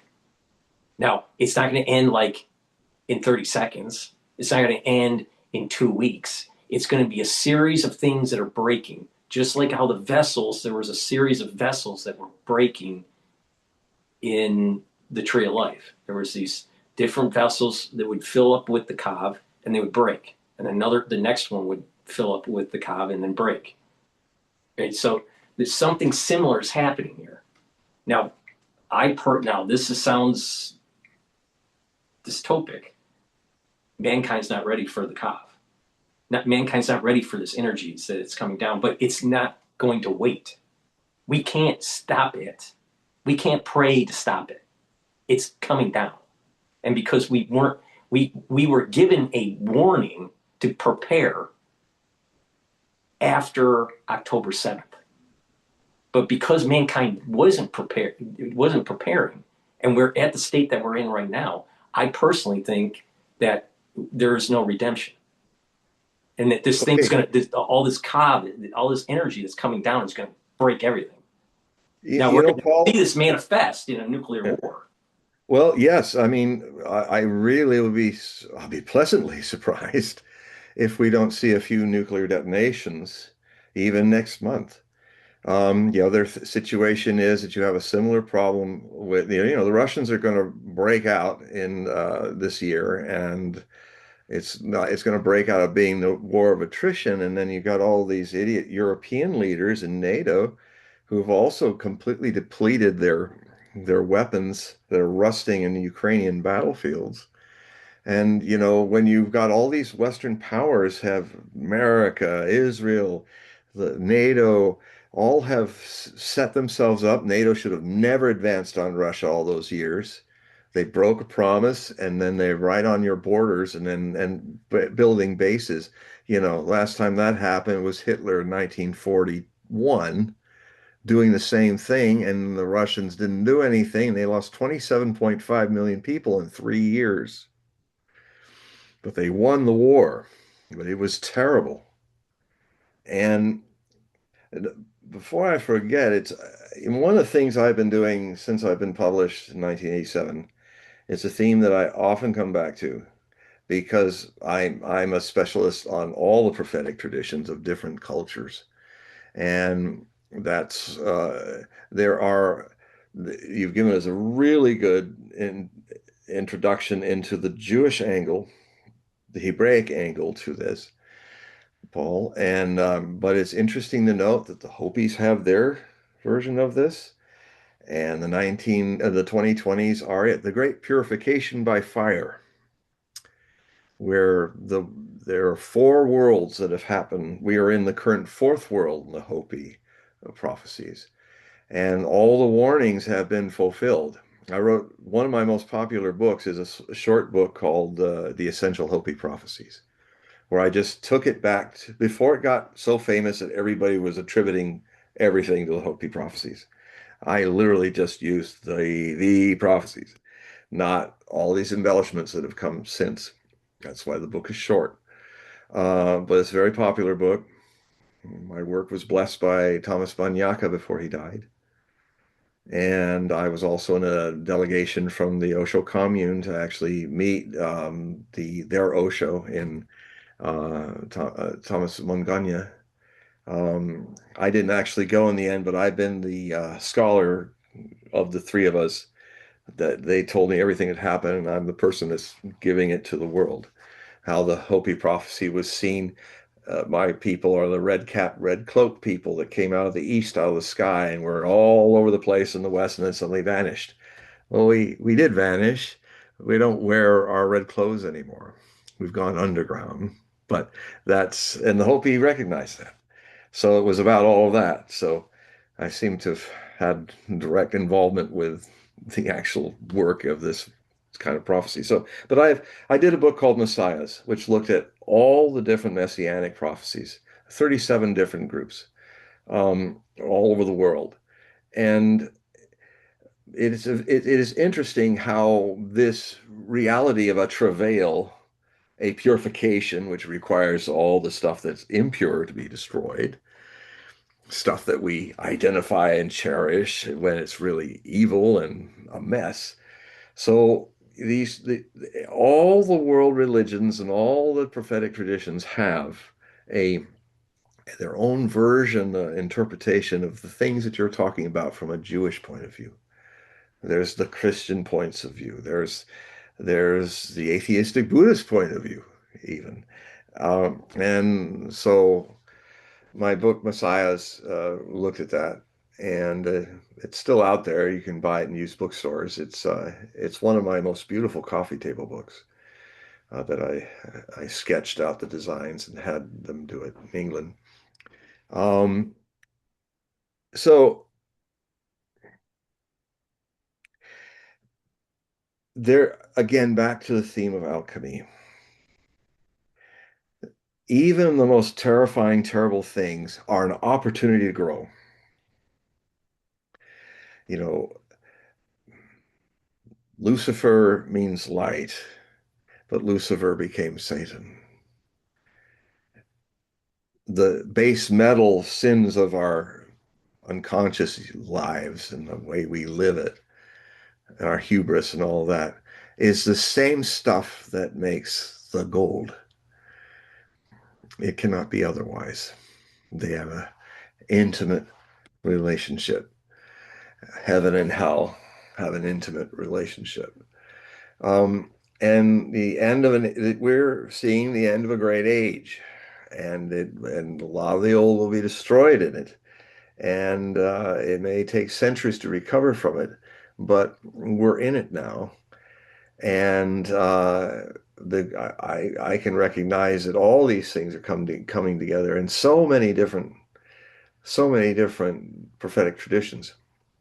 But the thing is, How but the thing is that I know this sounds kind of really negative, but if you were to be the devil's advocate, all right, and you were to be judging mankind, if it was me, I would have to ask for absolute annihilation because mankind doesn't deserve it Hmm. because we have had so many opportunities to get it right. So mankind is, it's like mankind is almost at the very end of the road here. Hmm. Now, some religions think that there's going to be a savior. You know, different religions have different saviors, Yeah. but the real, you know, brass tacks or Israel has rubber, Emmanuel. you know, the rubber meets the road. Can we honestly say that mankind deserves to live? Well, if I were I, Job and if I were, let's see, if I were Lot in Sodom and Gomorrah, I love the Hasidic story. Osho used to tell this Hasidic story The angel came down and said, no, the whole place has to go down. And you and your wife will leave, but because they're leaving, they say, well, so anyway, Lot made this. This is a Hasidic story where he made this. He he bargained with the angel and said, well, what if what if there was one person, or well, he started with what if there were a few people, and then he finally bartered him down to, well, what if there's only one person that's pure in Sodom and Gomorrah? Would God save it? So um, I mean, the way I would take it with knowing the whole story, not just the biblical, but what's happened in modern time. Every time mankind has been given a path to prove itself that it's worthy, it failed. So now it's time to just end it. And well, so, and so this is the point. This is the issue that I had with people during COVID. They didn't stand up when they had an opportunity. So now it's time to end it. yeah, well, again, some of these traditions kind of look beyond that. Yeah, it ends. It's like if you're a forest of trees that have gotten all ugly and intertwined, and then it's ended by a great fire. Out of its ashes, a beginning happens again.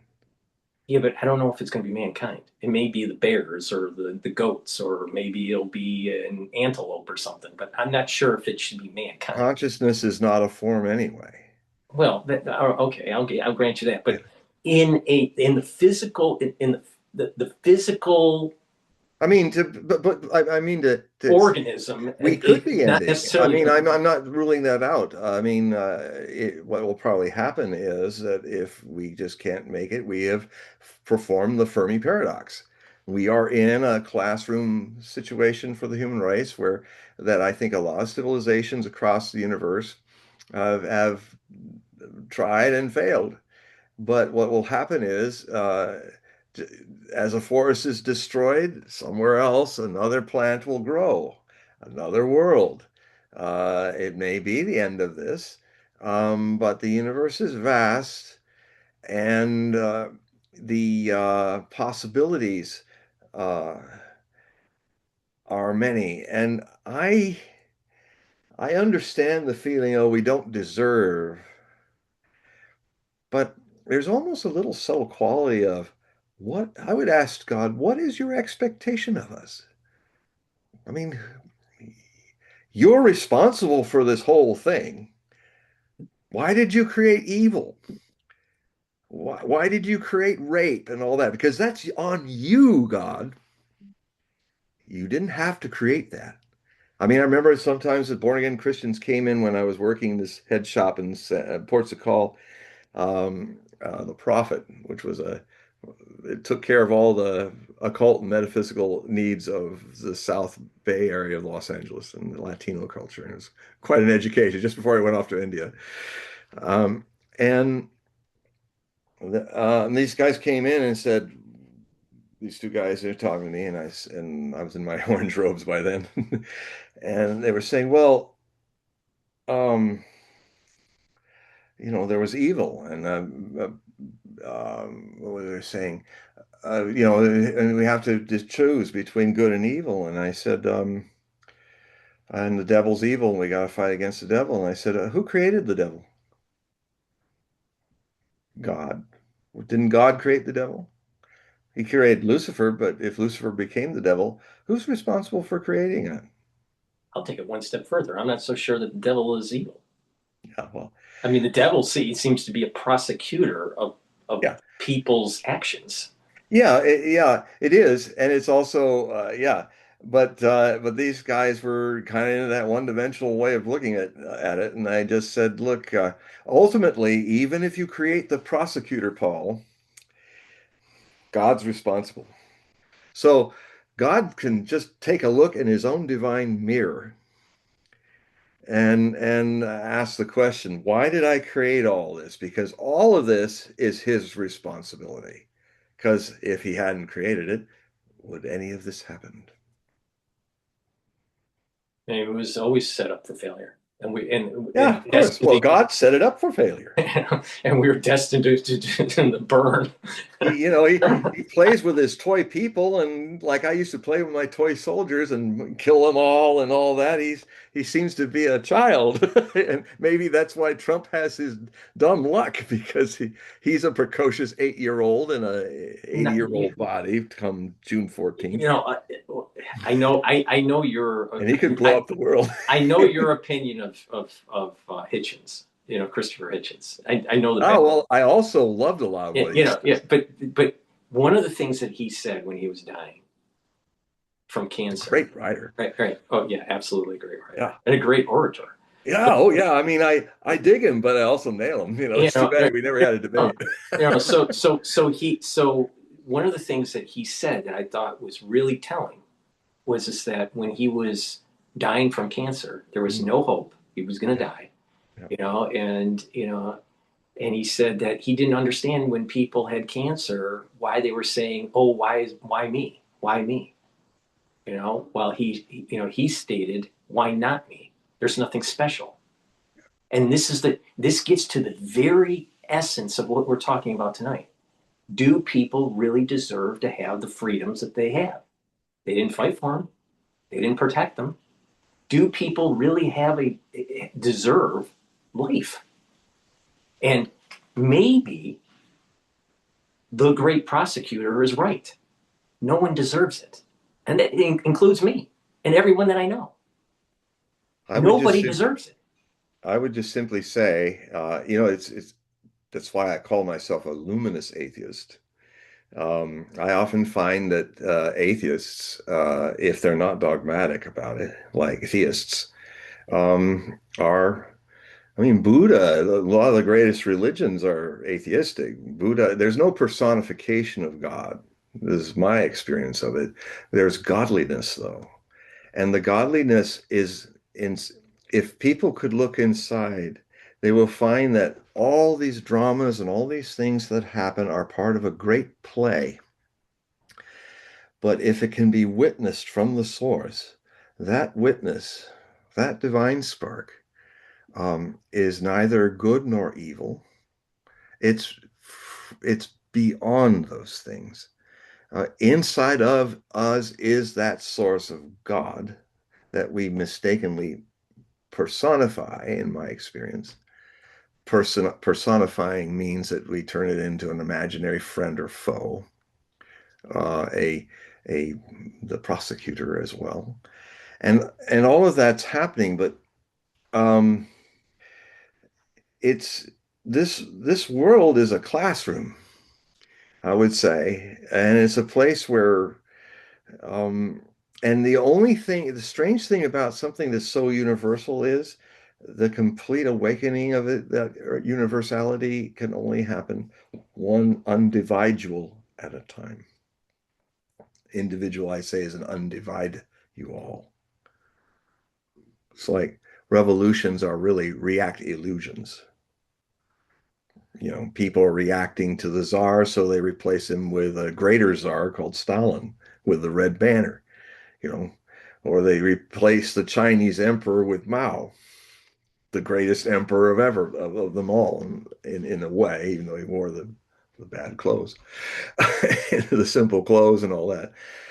Um,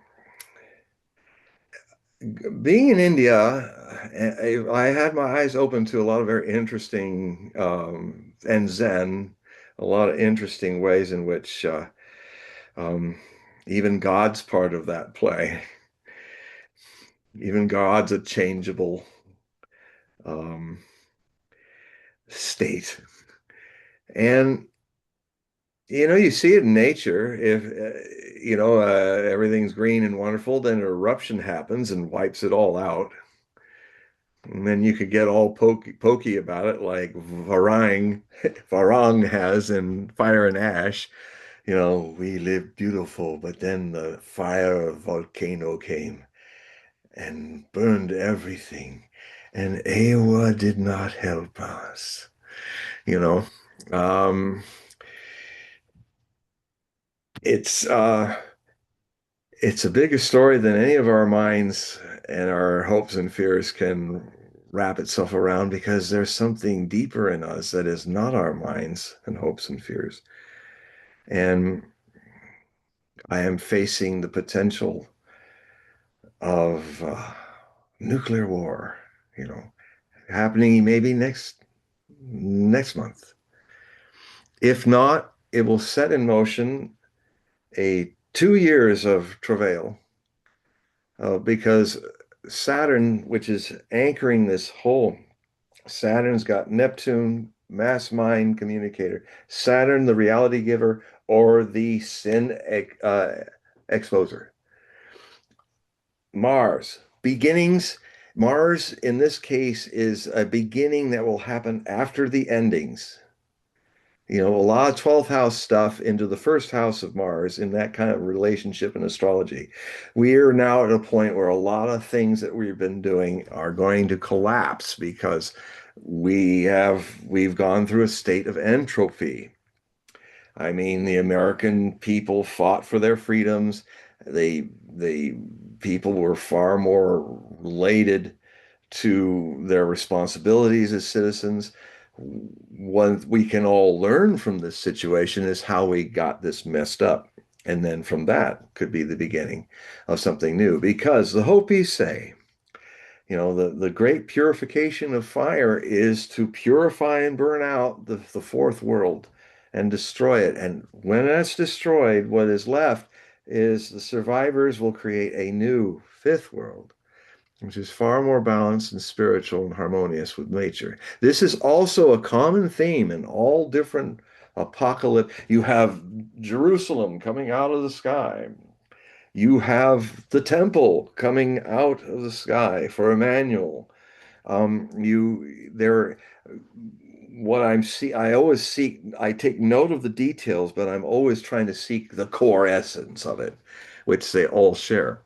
You know, the Hopi have there have been four destructions of the world in human history, and then people came and started a new cycle, and I think that's what will happen again, because I see it in nature. I see it in nature of the universe. The whole universe has a big bang, and then it lasts for what, maybe 20 billion years, and then it dies, and then gets breathed in again. There's there is there are many life cycles to deal with, not just in our world. And there are so many other worlds and civilizations out there and religions out there in existence. Um, that, but they all rotate in a cycle of life and death around an axle which does not exist at all. I close with this. I'm using the quote again, something Osho said in um, 1983. He rarely made a public statement because he was in his 3.5 years of silence, but he made a public statement. And actually, in 1983, it's the one Cuban Missile Crisis moment that most people missed, but it was probably even closer than anything that's happened before. That was the latter half of 1983. Andropov, the Soviet premier, thought that Ronald Reagan, when he was talking to all the evangelicals, when he made the Empire of Evil speech, had lost his marbles. And the Soviet Union, for the first time, was considering, against Soviet nuclear doctrine, a first strike attack on the United States because they thought this was the beginning and that Reagan has gone nuts. He's going to strike us. So the Politburo was really looking at that. Now, Gorbachev was his protege. Andropov's protege. And Gorbachev said, I think he had a whole gaggle of crazy evangelicals to talk to, and I think he was putting on a show for them. And I don't think he's going to do that. And Andropov was a good leader, Soviet Union, one of the old creaky ones at the end. He accepted it. Now, it's one of my first successful predictions was at a time when it was not, it was really a left field point. When I looked at the Gorbachev, I said, oh, he's going to be this new premier of Russia. And at the time, it was like a long shot. And then he ended up, that's one of the times where I started getting encouraged by, oh, I seem to be getting that. The guy after, and I made a prediction in the Rajneesh Time article, one of my first publications I started writing when I was on the ranch, and I'd write about prophecy. And I said, well, Andropov will die before this year is out. He will be replaced by a guy who will even last less, and then the third person will be Gorbachev. I said that in December of 1983, and about 2, 3 years later it happened. Um, so We're getting to that point where we have to. yeah, anybody has a question or a comment? No, no, not. I Okay, mean, there's people agreed, disagreed with what we were saying, but of course. Well, but that's fine. I just want to remind the audience that in the description, please click that will take you to John's website. Take a look at his website. Make sure that you look at his periodicals, and perhaps you may want a reading from John. He does individual readings, so if you can sign up for that, I'd greatly appreciate it.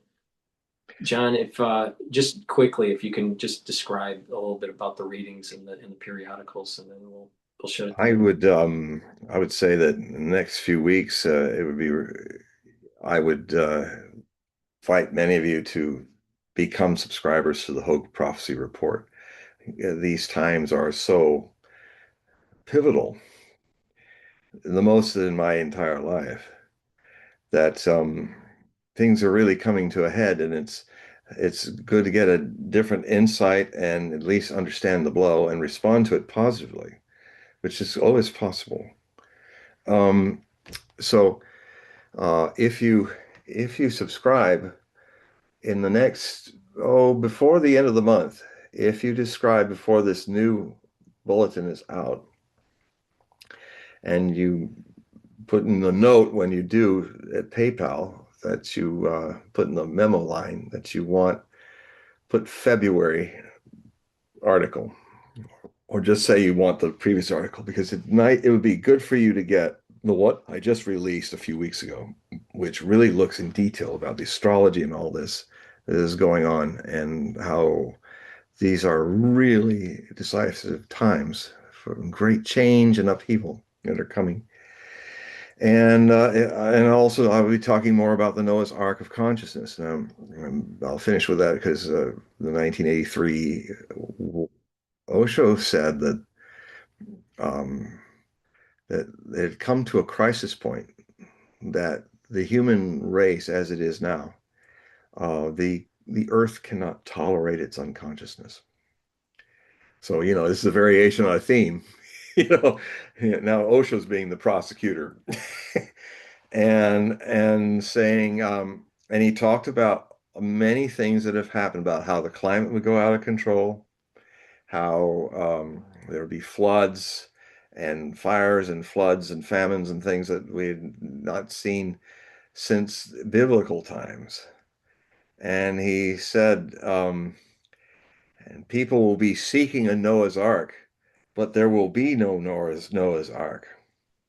There will be no way outside to get you out of this mess. But there's the Noah's Ark of consciousness. And that's what I teach, he said. To go in, the only way out of this mess is in, to the very source of your being. And basically, that the Noah's Ark is consciousness itself. And you are conscious. You cannot be otherwise. You can be a Christ-like person pretending not to be, because it's your very nature to be Christ conscious, Emmanuel conscious, a Buddha pretending not to be. And society has taught you to pretend not to be.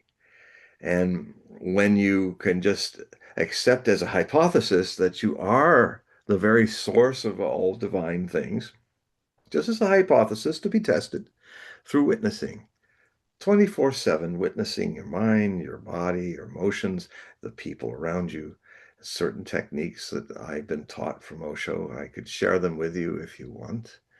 And the basically, um,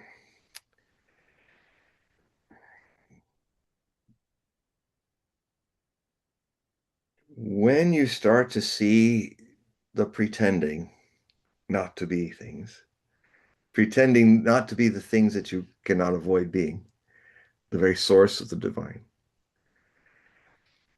If you go deeper into witnessing without judgments for or against what you're seeing, and just let it go by and see it in its full nature and let it pass away on its own accord. That which is witnessing it, the pretending not to be, is the truth, the eternal truth. That's the hypothesis. That that is your utter connection to the divine source. It's in everything, but not of anything. It is everywhere and nowhere at once.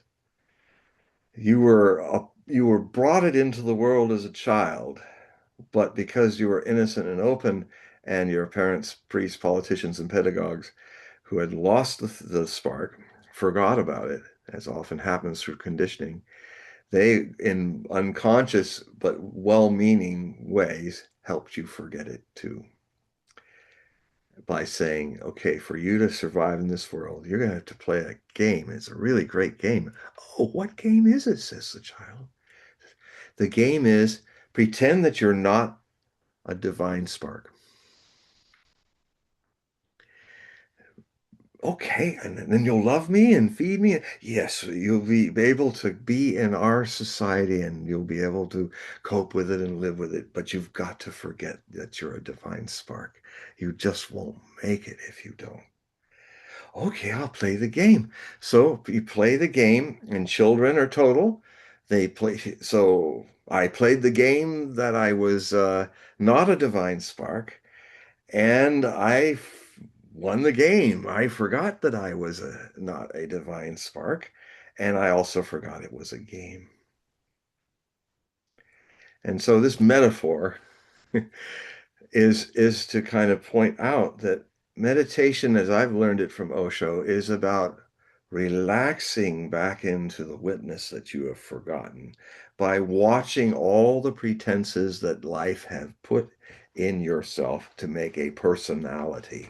Person means persona in Greco-Roman word, which means whispering through an actor's mask. So to have personality is the problem, and you forget what's the source of the whispering.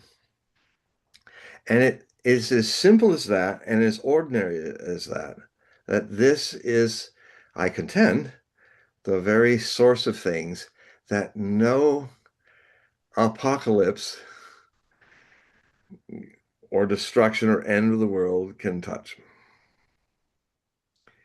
You've always been that, you've always had it, and because it's so ordinarily your very nature, that is why we miss it, because we're taught to look for it. You can't look for what you already are. So the whole play is to relax and come more and more in the center and begin to see what you've lost. You cannot lose. And that's why in this kind of a Zen state, walking in Zen, sitting in Zen is the famous statement. You know, you flow with the harmony of the isness, and you live in the world, and whatever fortunes or misfortunes come are not touching this. And even at the moment, because it's a Japanese proverb, even at the moment when the sword is unsheathed to bring your death, the man of Zen is smiling. So even if World War III is coming to destroy this world and our societies and our problems, poor old troubled earth, I will face it smiling. Okay, well, we'll end it there. So everybody that's listening, please make sure that you click the link to John's website and take a look at what he offers, and please help out. We're going to do another show in 2 weeks, but I think it's really important to understand that we're at a fork in the road in this Yep. world, and that if things don't de-escalate soon, it's going to escalate, and the probability of having something happen that is worldwide has increased.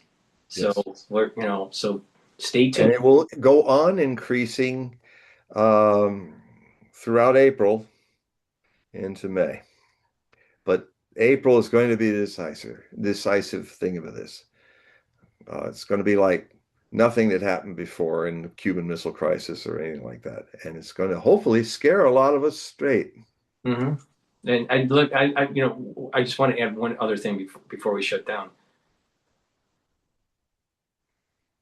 J JFK during the Cuban Missile Crisis was also a fork in the road, and there were Yeah, people around him that were saying well, maybe we need to use nuclear weapons against Russia because of yeah, Cuba, and you had other people that were trying to de-escalate it.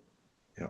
But the thing is that JFK was a smarter person than Trump, Oh, just yeah. flat out smarter person and more intellectual. Now, obviously, Trump is luckier than JFK. I mean, JFK didn't survive the assassination. Um, Donald Trump did. So Trump is a lucky guy. But the thing is that maybe his luck is going to run out. And if Well, his it luck could. runs out, we're all in danger. And there's a serious problem here. Is that we're at a situation where we don't have a very intellectual person making the decisions. We have a person that has been going to the casino so many times and winning and winning and winning, and he's been drunk on his winning. Now I voted for Trump 3 times. I'm a Trump supporter, but I'm scared about what is starting to emerge. Yeah. And so I'm just going to leave it at that, and we'll see what happens. So are a lot of people in MAGA and a lot of people who crossed over from the Democratic Party who made it possible for Trump to win the second term. And they're mostly Gen Zers that yeah, and he's completely disconnected from them. Most of the people that are listening on this show probably would have never been born if the Cuban Missile Crisis went the wrong way. And I lived through the Cuban Missile Yeah. Crisis. It So that's ended on my seventh birthday, and it shocked me so deeply as a child that that's my whole life's path has been traumatized and lifted through what happened to me in those 13 days. right. So here we are again. Okay, so we're at that point where we have to shut down the show, but we're going to do Yep. another show in 2 weeks, assuming Yep. that we're not radiated, and please join us. But thank you everybody that was watching and also listening on X Spaces. I apologize if I didn't get to your questions. Please listen next week and raise your hand and I'll get you on for. Or also email me, everybody. I answer all my emails eventually. So, email me at talkwithme@hogueprophecy.com if you've got a question, because a lot of your questions and comments actually inspire some very interesting, surprising responses that often become articles and things like that. So talk with me, all one word, at symbol, HOGUEP prophecy, PROPHECY, all one word, all lowercase. And I so you can also do that too if you really have a question you've got to get out now. And we'll see you in 2 weeks. It'll be a Okay, very different world in the next 2 weeks. I think so too. So thank you everybody for watching and listening, and see you in 2 weeks. Bye bye. Bye bye.